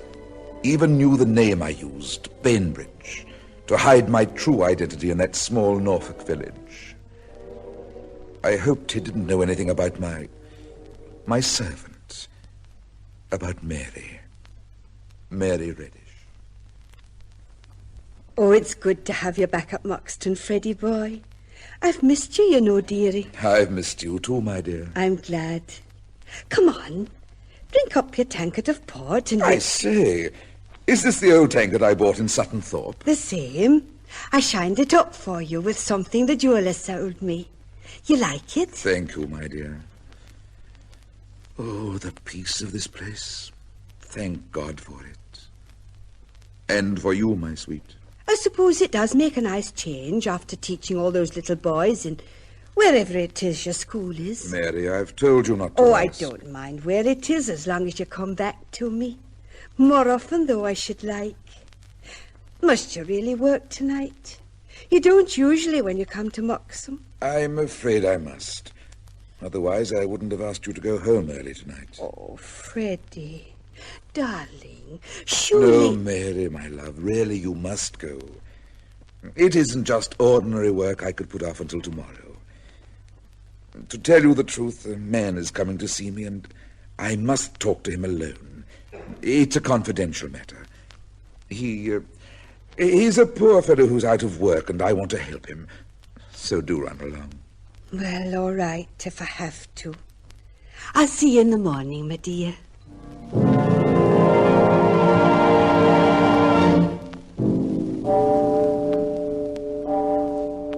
Nine o'clock. You're very punctual, Teal. That's right, Mr. Bainbridge. You will address me as Sir Francis. I'll give you exactly 10 minutes in which to state your business. May I sit down? I suppose so. Thank you. My heart's not strong. Name of Teal hasn't a pleasant memory for you, has it? I haven't been out of your mind one moment for 3 days, have I? I believe you are an impostor. You've made a clumsy allusion to a friendship I had for a certain Mabel Teal 30 years ago. From what you know, pretend to know, you expect some gain. But remember, the law is terrible for the blackmailer, and it properly protects the victim. But there's no blackmail. I want from you exactly nothing. What? Panic again, Sir Francis? You don't like panic. You're very severe with those who suffer panic. When you hanged Gosling, you told the jury, panic can presuppose guilt as well as innocence. Yes, you see, I quote you accurately. That is what I said. Could an innocent man have disposed of the girl's body in such a brutish, callous manner? Yes. How you pounced on that. It was the action of a guilty man. A frightened boy, Mr. Justice, who watched a girl stab herself to death. The theory of suicide was preposterous. Of course. You don't believe there could be suicides when murder's suggested. I hope you're right. What do you mean? Oh, I know you well. Day after day I've sat in your court, and I've learned much. 4 times in 6 months I've watched you send men to the rope. I will not listen to these ravings. Were all 4 really guilty, Sir Francis? Was there no reasonable doubt at all? None, in my mind. 2 of them signed confessions. That was comfortable for you, Mr. Justice. Were you proud? Confessions are soft pillows for the head of justice. But the guilty don't confess. They're too strong. Fright and despair bring confessions. The two who confessed were weaklings, not very likable, like you. Oh, you're hated well. You are quite mad. Perhaps. Yes, perhaps. No, don't touch the telephone. A madman can be safe behind bars, but I'm cleverer than you, so don't telephone. There isn't time. For God's sake, who are you? The hanging judge gets his verdict. Just the facts and no emotion. The beautiful machine. You're not used to fear, Britton. You've not felt fear for 30 years, but you did then. I know. Because I have your letters.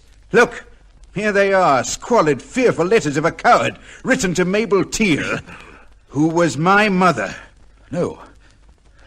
Here, take them. Read them, Britton. Read them. Refresh your recollection, as you say. Yes, Britton, I'm your son. Your son and Mabel Teal's. I don't believe you. You can't believe. You can only think. These letters are fakes. Don't bluff, Britton. Why have you waited all these years? My mother died 1 year ago. She kept her secret till the end. She was a fool. You remember now, Britton? Remember your terror? Now, that last one, no, you didn't write that. You've never seen that one. It was written to me 1 year ago by a foolish old woman, almost your age. But she hadn't had an easy life like you. She was sick and dying. Then she...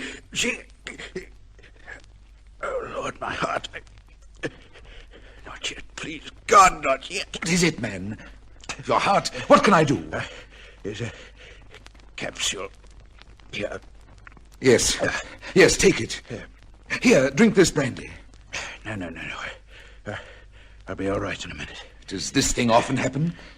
Lucky you had that capsule in your pocket there. Are you all right now? It's passing. Angina. I'm prepared for that. I shan't go that way. You can't be rid of me that easily. My plan's different. You're sick in mind and body. You should be under proper care. Don't try kindness, Sir Francis. That's no part of you. I know because I'm just like you. Just as cold, just as bitter, as ruthless. It's in the family, you see. Why have you waited a year to see me? I wasn't ready. I've been preparing my first and only case, the Britton case, and it's a good one. I'm prosecutor and judge, and you, Mr. Justice, are in the dock. You're indicted for the crime of being without a soul, for the crime of being unloved, for the crime of being without faith, not even in your law. Have you ever had tears in your eyes? The only emotion you ever had was in the writing of those letters. Emotion? No. Panic? You've panicked before, and you will again. You've missed that feeling since, haven't you, Mr. Justice? No feelings left. Just a brain, just reason. That's too bad. It's a crime to be like that. But I can help you, and I will. Filial gratitude, my father. I can give you that feeling of panic and terror that you've always scorned, and I will. Stop! For I hate you, Britton. Because you're like me. Because you gave me life. I loathe you beyond man's belief. Teal! Quick, there's a capsule in my waistcoat pocket. The right one. Where? Oh, yes, I have it. Give it to me. Put it into my mouth. Into my mouth. Here. Now swallow this. Wash it down. Have you swallowed the capsule? Yes. I've swallowed it. Thank you. Why, you're... Yes. Yes, I'm all right. There's nothing wrong with my heart. But that capsule was poison. Poison? Yes, and you gave it to me. You put it into my mouth with your own hands. You poisoned me. In a few minutes, a few short moments, I'll be dead here in your house, and you did it. And that's murder, Mr. Justice Britton. Murder. And now what'll you do, eh? I wonder.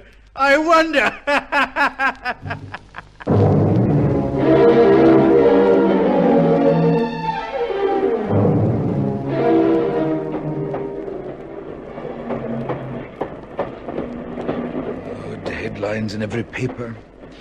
Suspected murder at Moxton. Body found in well.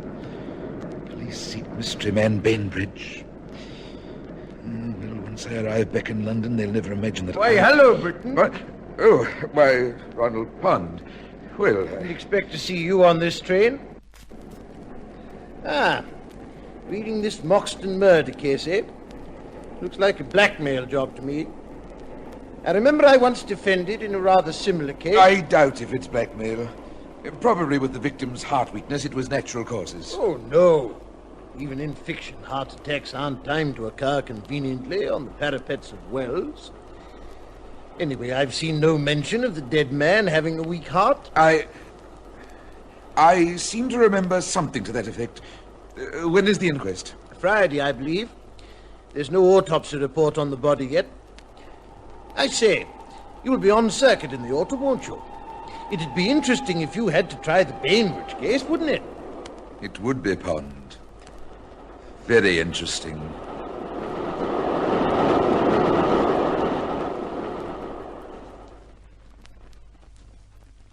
Hello, Archer. I'm surprised to see you in the club today.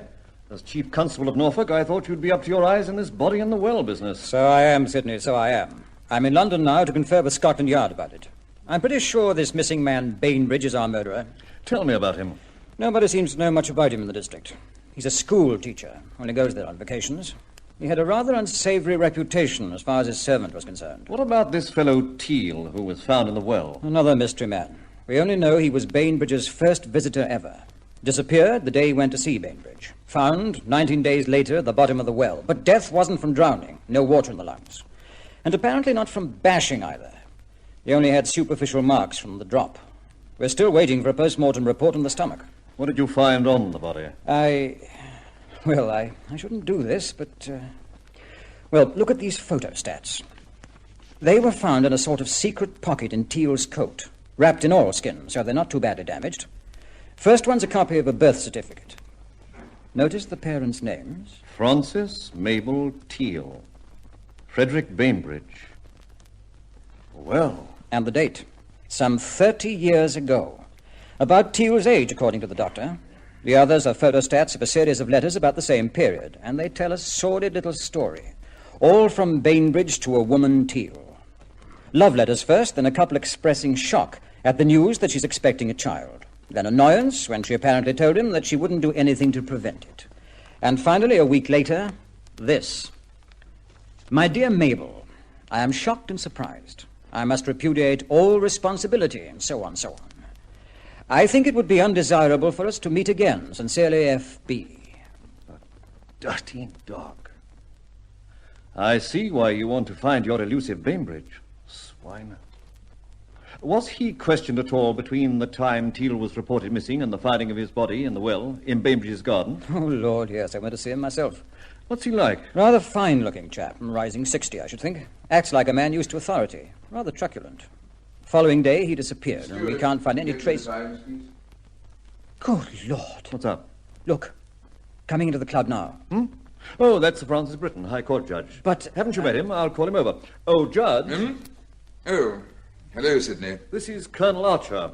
He's trying to drum up some business for you. How do you do? I believe we've met before, Sir Francis. Really? I don't remember. No? Oh, of course, it was at Moxton. You came to see me about the disappearance of that poor vagrant, what was his name? Teal. Yes, Teal. I can understand the Colonel's confusion, Sidney. He met me at my Norfolk house under the name of Bainbridge, which I used to ensure privacy during my leisure time. Good God. I'm glad you've admitted that. Sir Francis, this is a very unpleasant task for me. I must ask you to accompany me to Scotland Yard for questioning on the matter of the death of John Teal. I realize my position is an equivocal one. One pays dearly for the privilege of privacy, doesn't one? I prefer to say nothing at this stage. My solicitor, Sir Ronald Pond, is in the club at this moment. I should like to consult him before anything further is done. Very well. Thank you very much, Colonel Archer.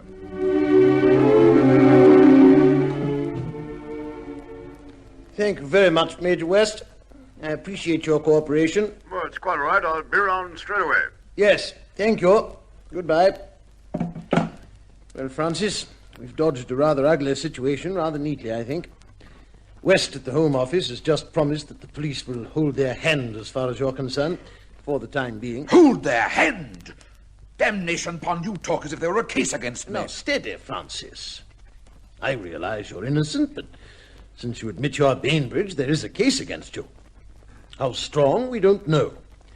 But West will be here in a few minutes. It's intolerable that I should have been subjected to that humiliating experience with Archer. I'd swallow my indignation if I were you. I must be clear about one thing before West comes. When the report came out that the body had been found, why didn't you go to the police? Such an action would have made your position quite secure. I had already told Archer all I knew. I felt sure my identity as Bainbridge could never be traced to me as Britton. I couldn't have foreseen this confounded encounter with Archer in the club. I see. It was a bad mistake. But not necessarily evidence of guilt. Similar circumstances have sometimes been so interpreted from the bench, Francis. What the devil do you mean, Pond? I'm not on trial. We'll try to see to it that you won't be. What did you say to Archer when he questioned you about the missing man at Moxton? I merely gave a brief account of Teal's visit to me. That he was a man who had done me a service some years ago, and that I'd since given him financial help occasionally. I described him as being extremely overwrought at the time. I think I mentioned the possibility of suicide being in his mind. Well, we must wait until West arrives and lets us know what sort of case the police think they have against you.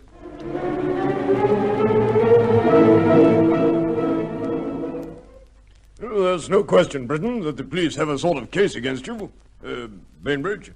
But it will not be pressed at this time. I don't like that, West. What is the case, Major? The main points are that the man died of cyanide poisoning. What's that? Poison? Home Office analyst report just came in. And some letters were found on the body. What letters? There could... go on. They seem to point to a blackmail attempt against Bainbridge, which implies a possible motive for Bainbridge to get rid of the fellow. Not a strong case, I'd say. Well, Fellows of the Yard is inclined to agree. He thinks the facts rather indicate suicide. So you're having them hold off Sir Francis, Major? Yes. It would be appalling to subject the judge to the humiliation of clearing himself, when the chances are that the case, after all, is suicide. What of the inquest? Oh, on no account must you appear. I see no reason on God's earth to drag you through the mud defending yourself, and a scandal to the bench must be avoided. Britton, have you seen this in the stop press of the Globe? What is it, Lamprey? Listen. The missing man Bainbridge in the body in the well case has been identified as Sir Francis Britton, the High Court judge. Good Lord. Somebody's talked. But who? Sidney did it. Sir George Sidney? But why? Because he hates me. I've given judgments against his interest in industrial cases. And he was present when Archer recognized me. Gentlemen, I shall attend the inquest and present the facts as I know them.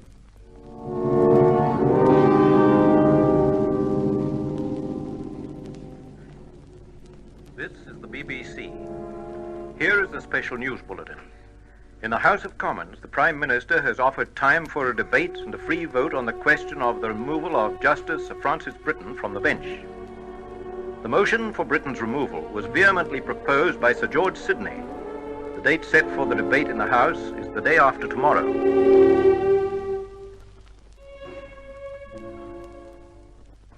Lamprey, where's Britton? I can't find him. He's not at his house or here in the club. I've got to tell him if he's not out of the country by midnight, he's to be arrested. What? But, Pond, the government's discussing the whole business the day after tomorrow. Nothing can happen till then. That's all changed.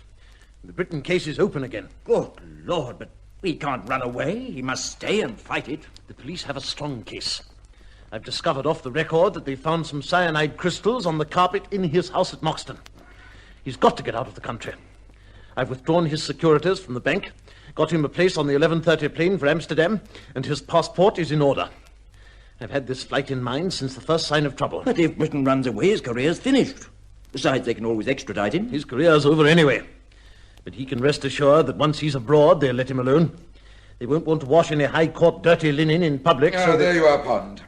I've been looking for you. Ah, Britton. You've been looking for me. Where the devil have you been since I called you at 6? It's now 10:30. Be calm, Pond. I've heard about this debate on removing me from the bench. I can't stand that, Pond. I've made up my mind. Listen to me, Francis. There isn't a second to lose. There will be no debate. We haven't a friend left. You have until midnight to leave the country. If you don't, the police will act on the original warrant. I have a ticket for the 11:30 plane from Croydon to Amsterdam. You've less than an hour to get to the airport. I have made up my mind. I'm sorry, Francis. I've just come from the Home Office. It's the best they can do. You have West's personal promise there will be no arrest before midnight. No, Pond. Why should I give in and run? I'll face it out here, ridiculous as the charge is. The law must take its course. I'm sick of all this. I have no alternative but to give myself up. I have faith in the law. My life is in no danger, but my future is at stake. You have no future if you remain here. If I stand my trial under English law, I would embarrass the government. Is that it? Francis, I hope not to have to tell you this, but... Well, bluntly, if you stand your trial, the Crown will be very unpleasant about that servant girl of yours. Mary? They'd go as far as that. And you know what the newspapers will do about it. Francis, you owe it to your own profession. There are times when individual interests must go by the board. Can't you see that? I'll accept your suggestion, Pond. I will leave the country before midnight.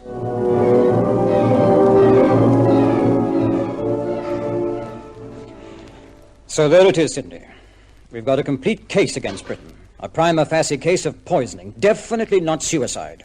We can establish motive. The dead man attempted blackmail, and we can prove opportunity. And now, a final piece of evidence has just turned up tonight. What's that, Archer? The club porter has recalled that about a month ago, a man called to see Britain, here in the club. Gave his name as Teal, even spelt it, T-E-A-L. What? Then that means... It means, my dear Nottingham, that we now know that Britain definitely knew the identity of his visitor at Moxton, and probably the purpose of his visit. From there, it will be simple to prove premeditation of the crime. Hell's bells. Britain's hung many a poor wretch with half the case you've got against him. But what's the use of all this, knowing all this, when Britain's being allowed to quietly sneak out of the country before midnight? Come, Keith, you don't give sufficient credit to me as a hound of the law. You, Sidney? Me. When I learned that our dear Home Secretary had agreed to a European sanctuary for friend Britain, and had borrowed the First Lord's telescope to clap to his blind eye as far as the 11:30 plane from Croydon was concerned, I took the necessary steps to prevent the defeat of justice. What the devil are you getting at? Archer knows. Archer, where are Inspector Vincent and Sergeant Scotton at this moment? Exactly 11:30. They've trailed Britain to Croydon. They'll be there now. Of course, they've been given orders not to lay a hand on him before midnight. And by midnight, he'll be well on his way to Holland, right out of reach. My dear Nottingham, the 11:30 plane from Croydon has a choked feed pipe. What?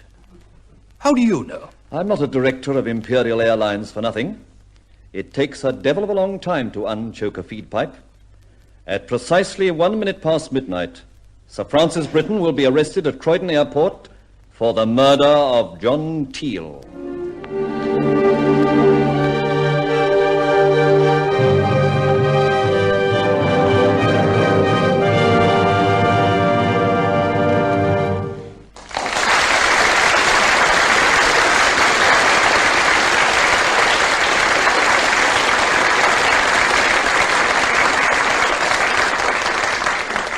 And so the curtain falls on Act 1 of tonight's Caltex play, The Trial of a Judge.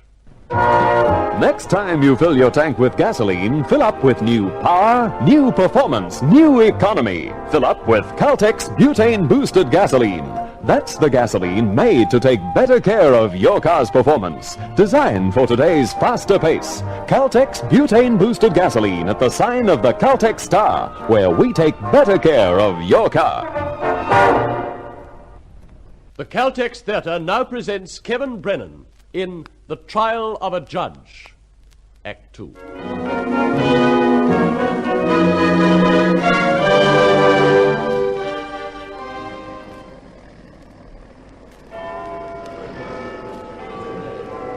Midnight? What is wrong with that plane? Ladies and gentlemen, your attention, please. The flight, which was scheduled for 11:30, is now ready to leave. Will passengers kindly board the aircraft for flight K372 for Amsterdam? Oh, thank heaven, just in time. Only just. Your ticket, please. Here you are. Thank you, sir. Is now ready to leave. Seat number 17 on the left. Just a minute. For flight K372 Sir Francis Britton? Yes? Francis Britton, you are under arrest on the charge of murder. I warn you that anything you say may be used in evidence. Come with me.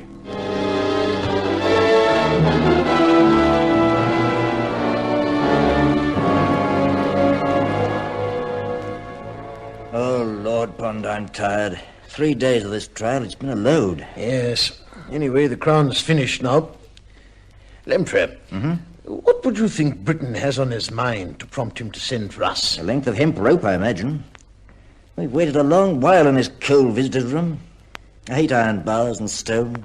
Oh, where the devil can Britain be? Somewhere in this jail, unless he's a phenomenally skillful athlete. If only he hadn't made me admit those letters. And those cyanide crystals on the carpet are going to be hard to get past. Britain's honesty is our main hope. He seemed to impress the jury by not trying to conceal anything. Ah, the guard's bringing him now.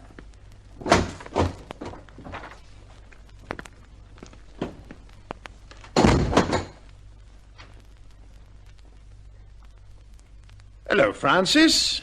I don't think we did too badly today. Don't pretend. It's an appallingly strong case against me. The Crown will grind me to pieces with those letters. Then why didn't you let us fight them? We had a handwriting expert. Because the truth is that I did write them. My only defense must be the truth. Lamprey, remember that. Teal committed suicide. Yes, that's a defense theory. But hypothetical solutions... It isn't hypothetical. No, it isn't. I tell you now I have committed perjury. Teal did not leave my house alive. I saw him die. You what? You don't know what you say. He had 2 seizures. Attacks of apparently violent pain. During the first, he took a tablet, a capsule from his left-hand pocket, which seemed to relieve him. He explained he had angina pectoris. A second seizure came. He was helpless. He asked me to administer another capsule. I did so. He made me take it from his right-hand pocket and put it in his mouth. That was the poison. He'd planned it all. He was dead in a few minutes. Good Lord. What happened after he died? I thought what to do for a long time. First, I wanted to phone the police, but I thought... I didn't do that. I examined the body. I made sure he was dead, and then I took the letters he had shown me and burned them. And then... long afterwards, I dragged the body out to the well and dropped it in. You didn't find the wallet with the copies of the letters? No, of course not. Why on earth didn't you call the police? Can't you see? I have persuaded juries to send men to the gallows for such acts. Brutish and deliberate, I've called it. Yet I could have told them what panic does to men. Panic made me write a letter once. You heard it read in court. Panic isn't a sudden horror, not always. It can be a creeping thing. I watched Teal's body most of the night. I dropped it into the well at 4 a.m. Sometimes I had the telephone in my hand, but gradually it became too late to telephone. You may not believe me nor understand me. Go on. Fear gave place to reason. I was Frederick Bainbridge as I stared at that body. It was Bainbridge who was in danger, not Britain. I still could flee to the safety of my own name. That is why I followed the course of the cheap killer. I believed it. Francis, you must know that this throws our whole defense out the window. It's the truth, Pond. Now it's only the truth. Why have you waited so long to tell us of this fact? How many times have I asked that question? Ask it of some quivering wretch like myself. It's a stupid question and unanswerable. Coming at this point, you know it must go against you. Why don't you let... My only hope is to prove Teal died by his own intention and I saw him die. I do not believe the truth can ever convict an innocent man in this country, under the law of England.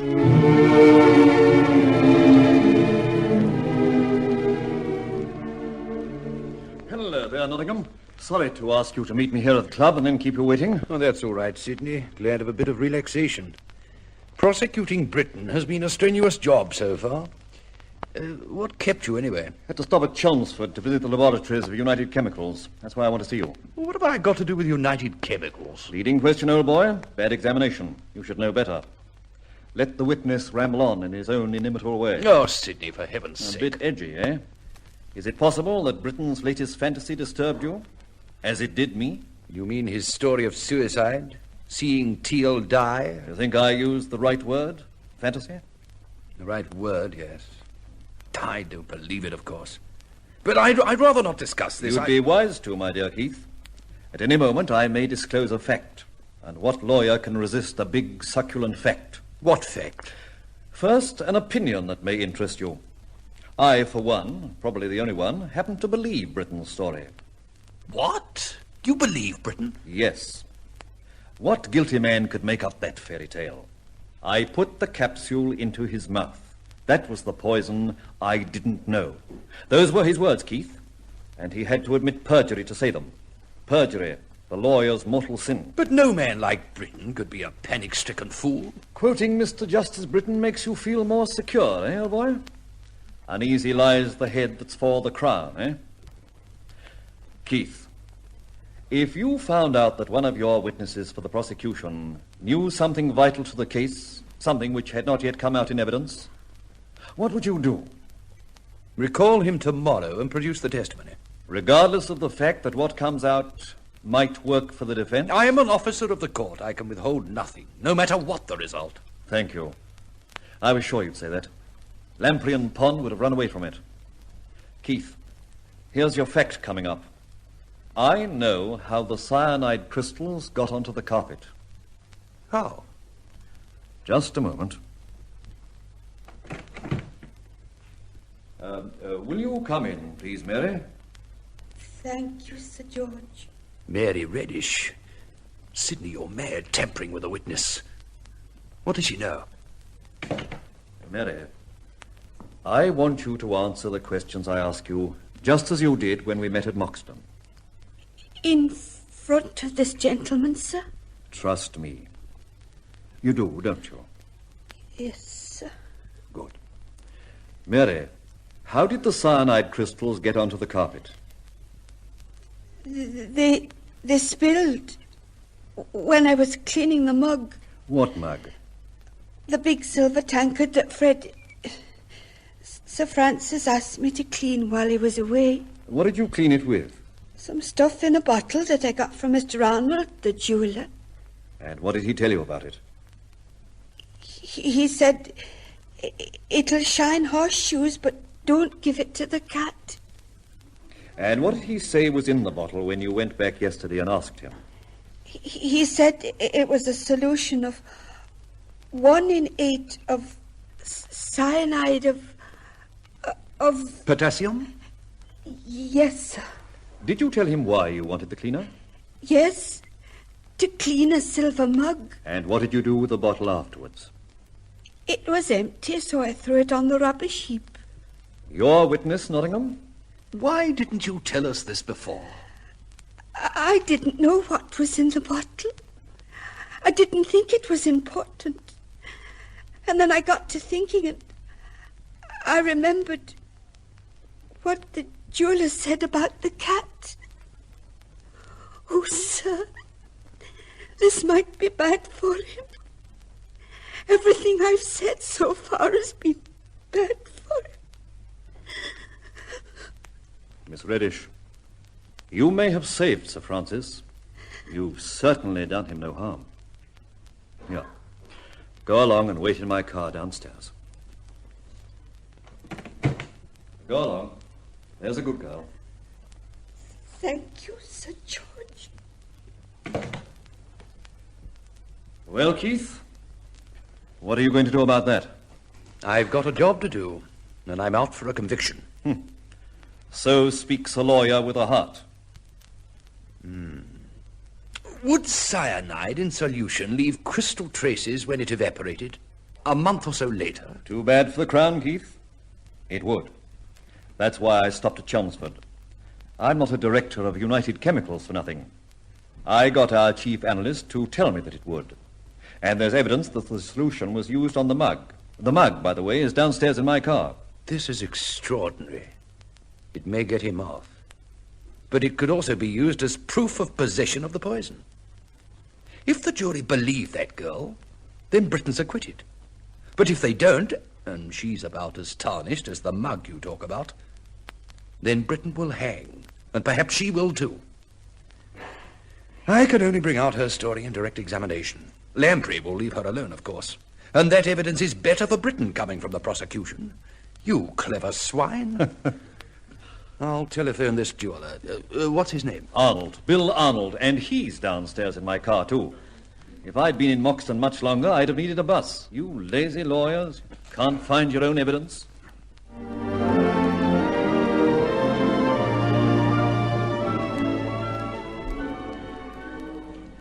Hello, Condon. Archer speaking. Yes, I'm still at the club, but I'm leaving shortly for Norwich. Well, it's just gone midnight. I'll be at the jail in 2 hours before the time for the execution, about 7. No news. I'm quite certain there won't be a stay. I was at the Home Office just an hour ago. What? Oh, has he? Yes, I understand. Oh, very good, Condon. I'll see you at 7. Something new, Archer? Britain has just asked to see the governor again. Well, Sidney, I'm going there now. At this hour? I'd rather drive tonight than try to sleep. I'm not exactly at ease in this place, Sidney, in spite of your hospitality, and... Oh, Lord, I suppose we got what we wanted, but... I speak for yourself. I'm only a policeman. That's a simple job, but not a pleasant one now. 9 hours to go. Poor devil. Pond and Lamprey will be along any minute, I expect, and they won't have accomplished much with the Home Secretary. Evening, Archer. Evening, Sidney. Hello, Nottingham. Keith, you still in the club? I thought you'd gone home. I should get some sleep. It's all been a strain. Oh, but I don't know. Somehow... I suppose they'll give him a sedative or something to see him through. Oh, yes. The governor of the jail was with him 2 hours ago, Nottingham. He's about the same. Have you seen him? Yes, this morning. Condon took me to have a look at him. Confidentially, the Home Office wanted some sort of layman's opinion about his condition. Pond has been trying for a stay of execution on mental grounds. A couple of specialists have seen him. What is his condition? Nothing to stop us from going ahead. Yes, Keith, you wanted a conviction and you got it. And you made it stick. Blast you, Sidney. I've had enough of that. Your own words, old man, delivered right here in this room. And what has the defense accomplished, apart from failing to impress 12 of the usual clods? There's nothing on God's green earth that we or you can do now.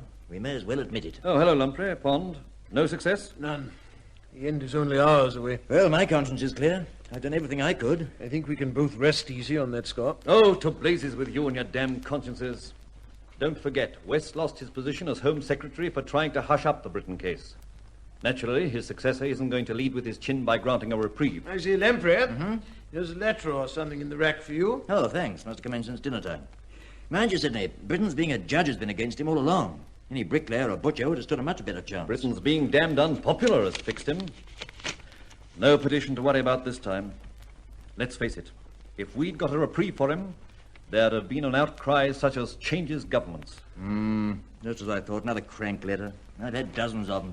Threatening you if you got Britain off, I imagine. Yes, most of them. But this one's for the defence. Here, listen to this. The Defence Counsel for Sir Francis Britton, whoever you may be, you will be right in your defence. The suicide theory is correct. Fine time for encouragement. But as you won't believe in it yourself, you will fail. Britain will panic. Oh, for heaven's sake, tear the damn thing up. No, go on. Lies are easy at first and bodies can be hidden, and Britain will only tell the truth when it is too late and even the truth becomes a lie. The truth that John Teal swallowed poison before Britain's eyes. What's that? Don't waste time with that gibberish. Let me look at it. I agree with you, Pond. If we listen to every damn crank who want to interfere... That letter doesn't sound like a crank somehow. It isn't. Look for yourself. Let me get at that telephone. Look at it, Keith. Notice the signature? Show me. John Teal. Good Lord! But how could it Hello, be? Switch. Get me Trunks, quickly. Not so fast. It's probably a fake. How can we verify it? There's enough for a stay. Of course there is. Hello, Trunks. Hello. Blast, rotten service. Good Lord. Here's a set of fingerprints inside, and a postscript. I didn't see that. What's it say? My fingerprints are to be found in the files of the Harden Mental Home in Lancashire under the name of John Leet. That's all we needed. Now we can... Hello, Trunks? Who are you calling? Trunks, get me Norwich Jail. This is a police emergency. We should ring the Home Office. To Hades with the Home Office. I'm saving him from a night's agony. The Home Secretary is the only person who can stop this. Well, go and get him on the outside line in the hall if you're so keen. All right, I will, right away. Sidney, if this letter's a fake, this is the cruelest thing you could do to give Britain hope. Of course it's not a fake. Who posted it for Teal after his death, we don't know. But it's no fake, I'll swear to that. And I'm the one who nearly put him on the gibbet. Lord. Teal thought of everything. If Britain was convicted, this letter was not to be delivered until the eve of the execution.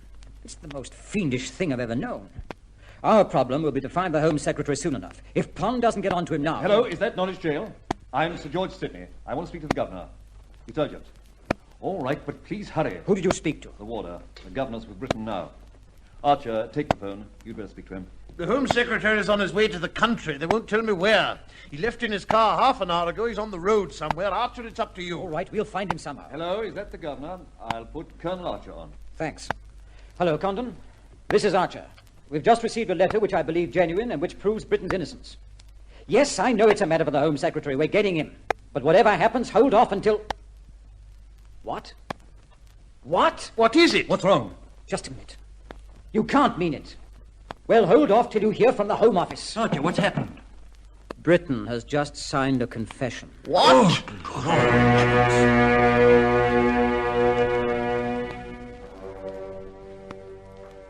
It reads, I was fairly tried, judged, fairly sentenced. We live by law. The case is always greater than the man. The judge, the jury, the court of criminal appeal, they cannot all be wrong. I do not remember, but I see now that I must have committed the crime. That's what Britain signed, gentlemen, a full confession. Hard to figure out in view of what we now know. Governor, how was he when he wrote this? All right, in the circumstances. What do you mean, Condon? Britain's well, isn't he? Yes, well enough, but he seems numb, listless. After his appeal, he was master of himself, absolutely confident. But since that failed, he's been a shell of a man. His mind seems a blank. You mean that now he's insane? Oh, no, he's sane. Sane enough for us to have gone ahead yesterday if you hadn't stopped the execution. But he doesn't seem to take things in. I should be cautious in the way you tell him your news. We're dealing with a man whose state of mind I, frankly, cannot understand. Prisoner Britain is here, sir. Thank you, Warder. Come in, Sir Francis. Please sit down. Thank you, Governor. Thank you. Britain, your torture's over. Wait, Sidney. Yes, Sidney, it is nearly over. Governor, why has there been a stay? Why have you sent for me, sir? You have my confession. There was one reason to leave my cell. That was to be the end. That time was yesterday. Is there more interference in this case? We have good news for you. This case is closed. Just the end remains. The law does not torture. There should be no delay. These friends of yours, your solicitor and Sir George Sidney, they've come to tell you themselves. Yes, Francis. A letter was delivered to us yesterday, in time, thank goodness, written by the dead man Teal, in which he states his intention of killing himself in your presence. This letter was verified by Scotland Yard. And your pardon, Britain. A free pardon. Teal's plan. No, a pardon. I can't bear that. That means the law was wrong. That is what I've feared. This must not be a sham. Britain, you must believe us. I do believe you. That is my horror. It was suicide. Just as you said, Britain. He didn't want to kill you. He wanted to torture you up to the moment of death. He was callous, ruthless, cruel. A fiend. He was my son, and he is one. I am pardoned.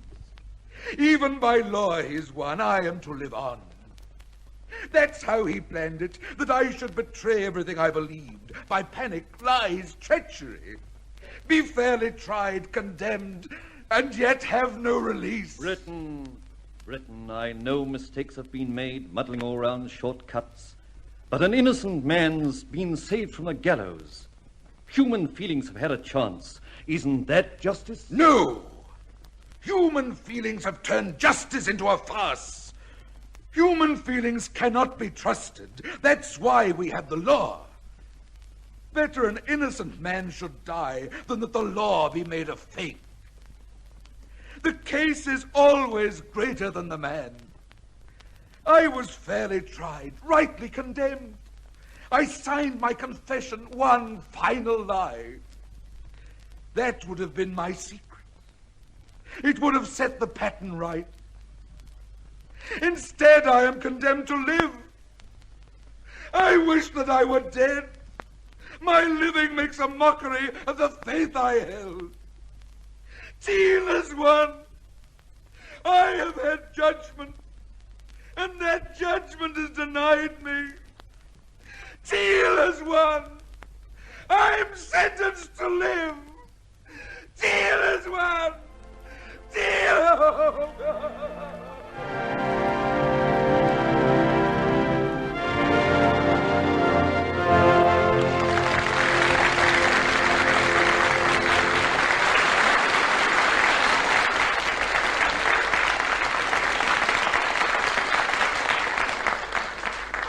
So ends our Caltex play, The Trial of a Judge.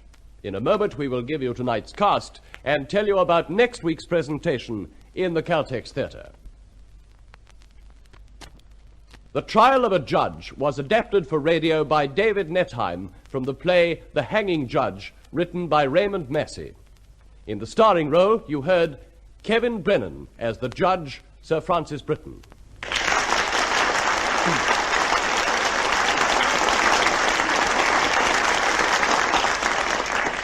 The supporting cast was as follows: Major Gilbert West, Ivan Vander; Sir George Sidney, James Mills; Miles Lamprey, Lionel Stevens; Colonel George Archer, Barry Faber; Sir Keith Nottingham, Leonard Bullen; John Teal, David Netheim; Mary Reddish, Queenie Ashton; Sir Ronald Pond, Alan White; the Governor, Colin McAllister.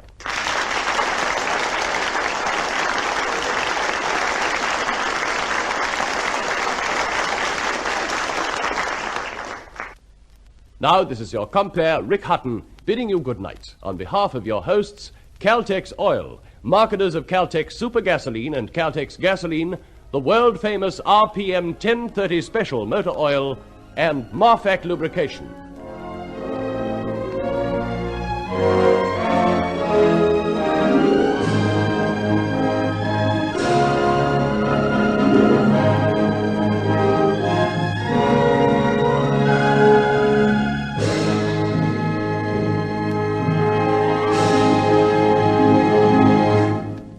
Thanks for listening, and until next time.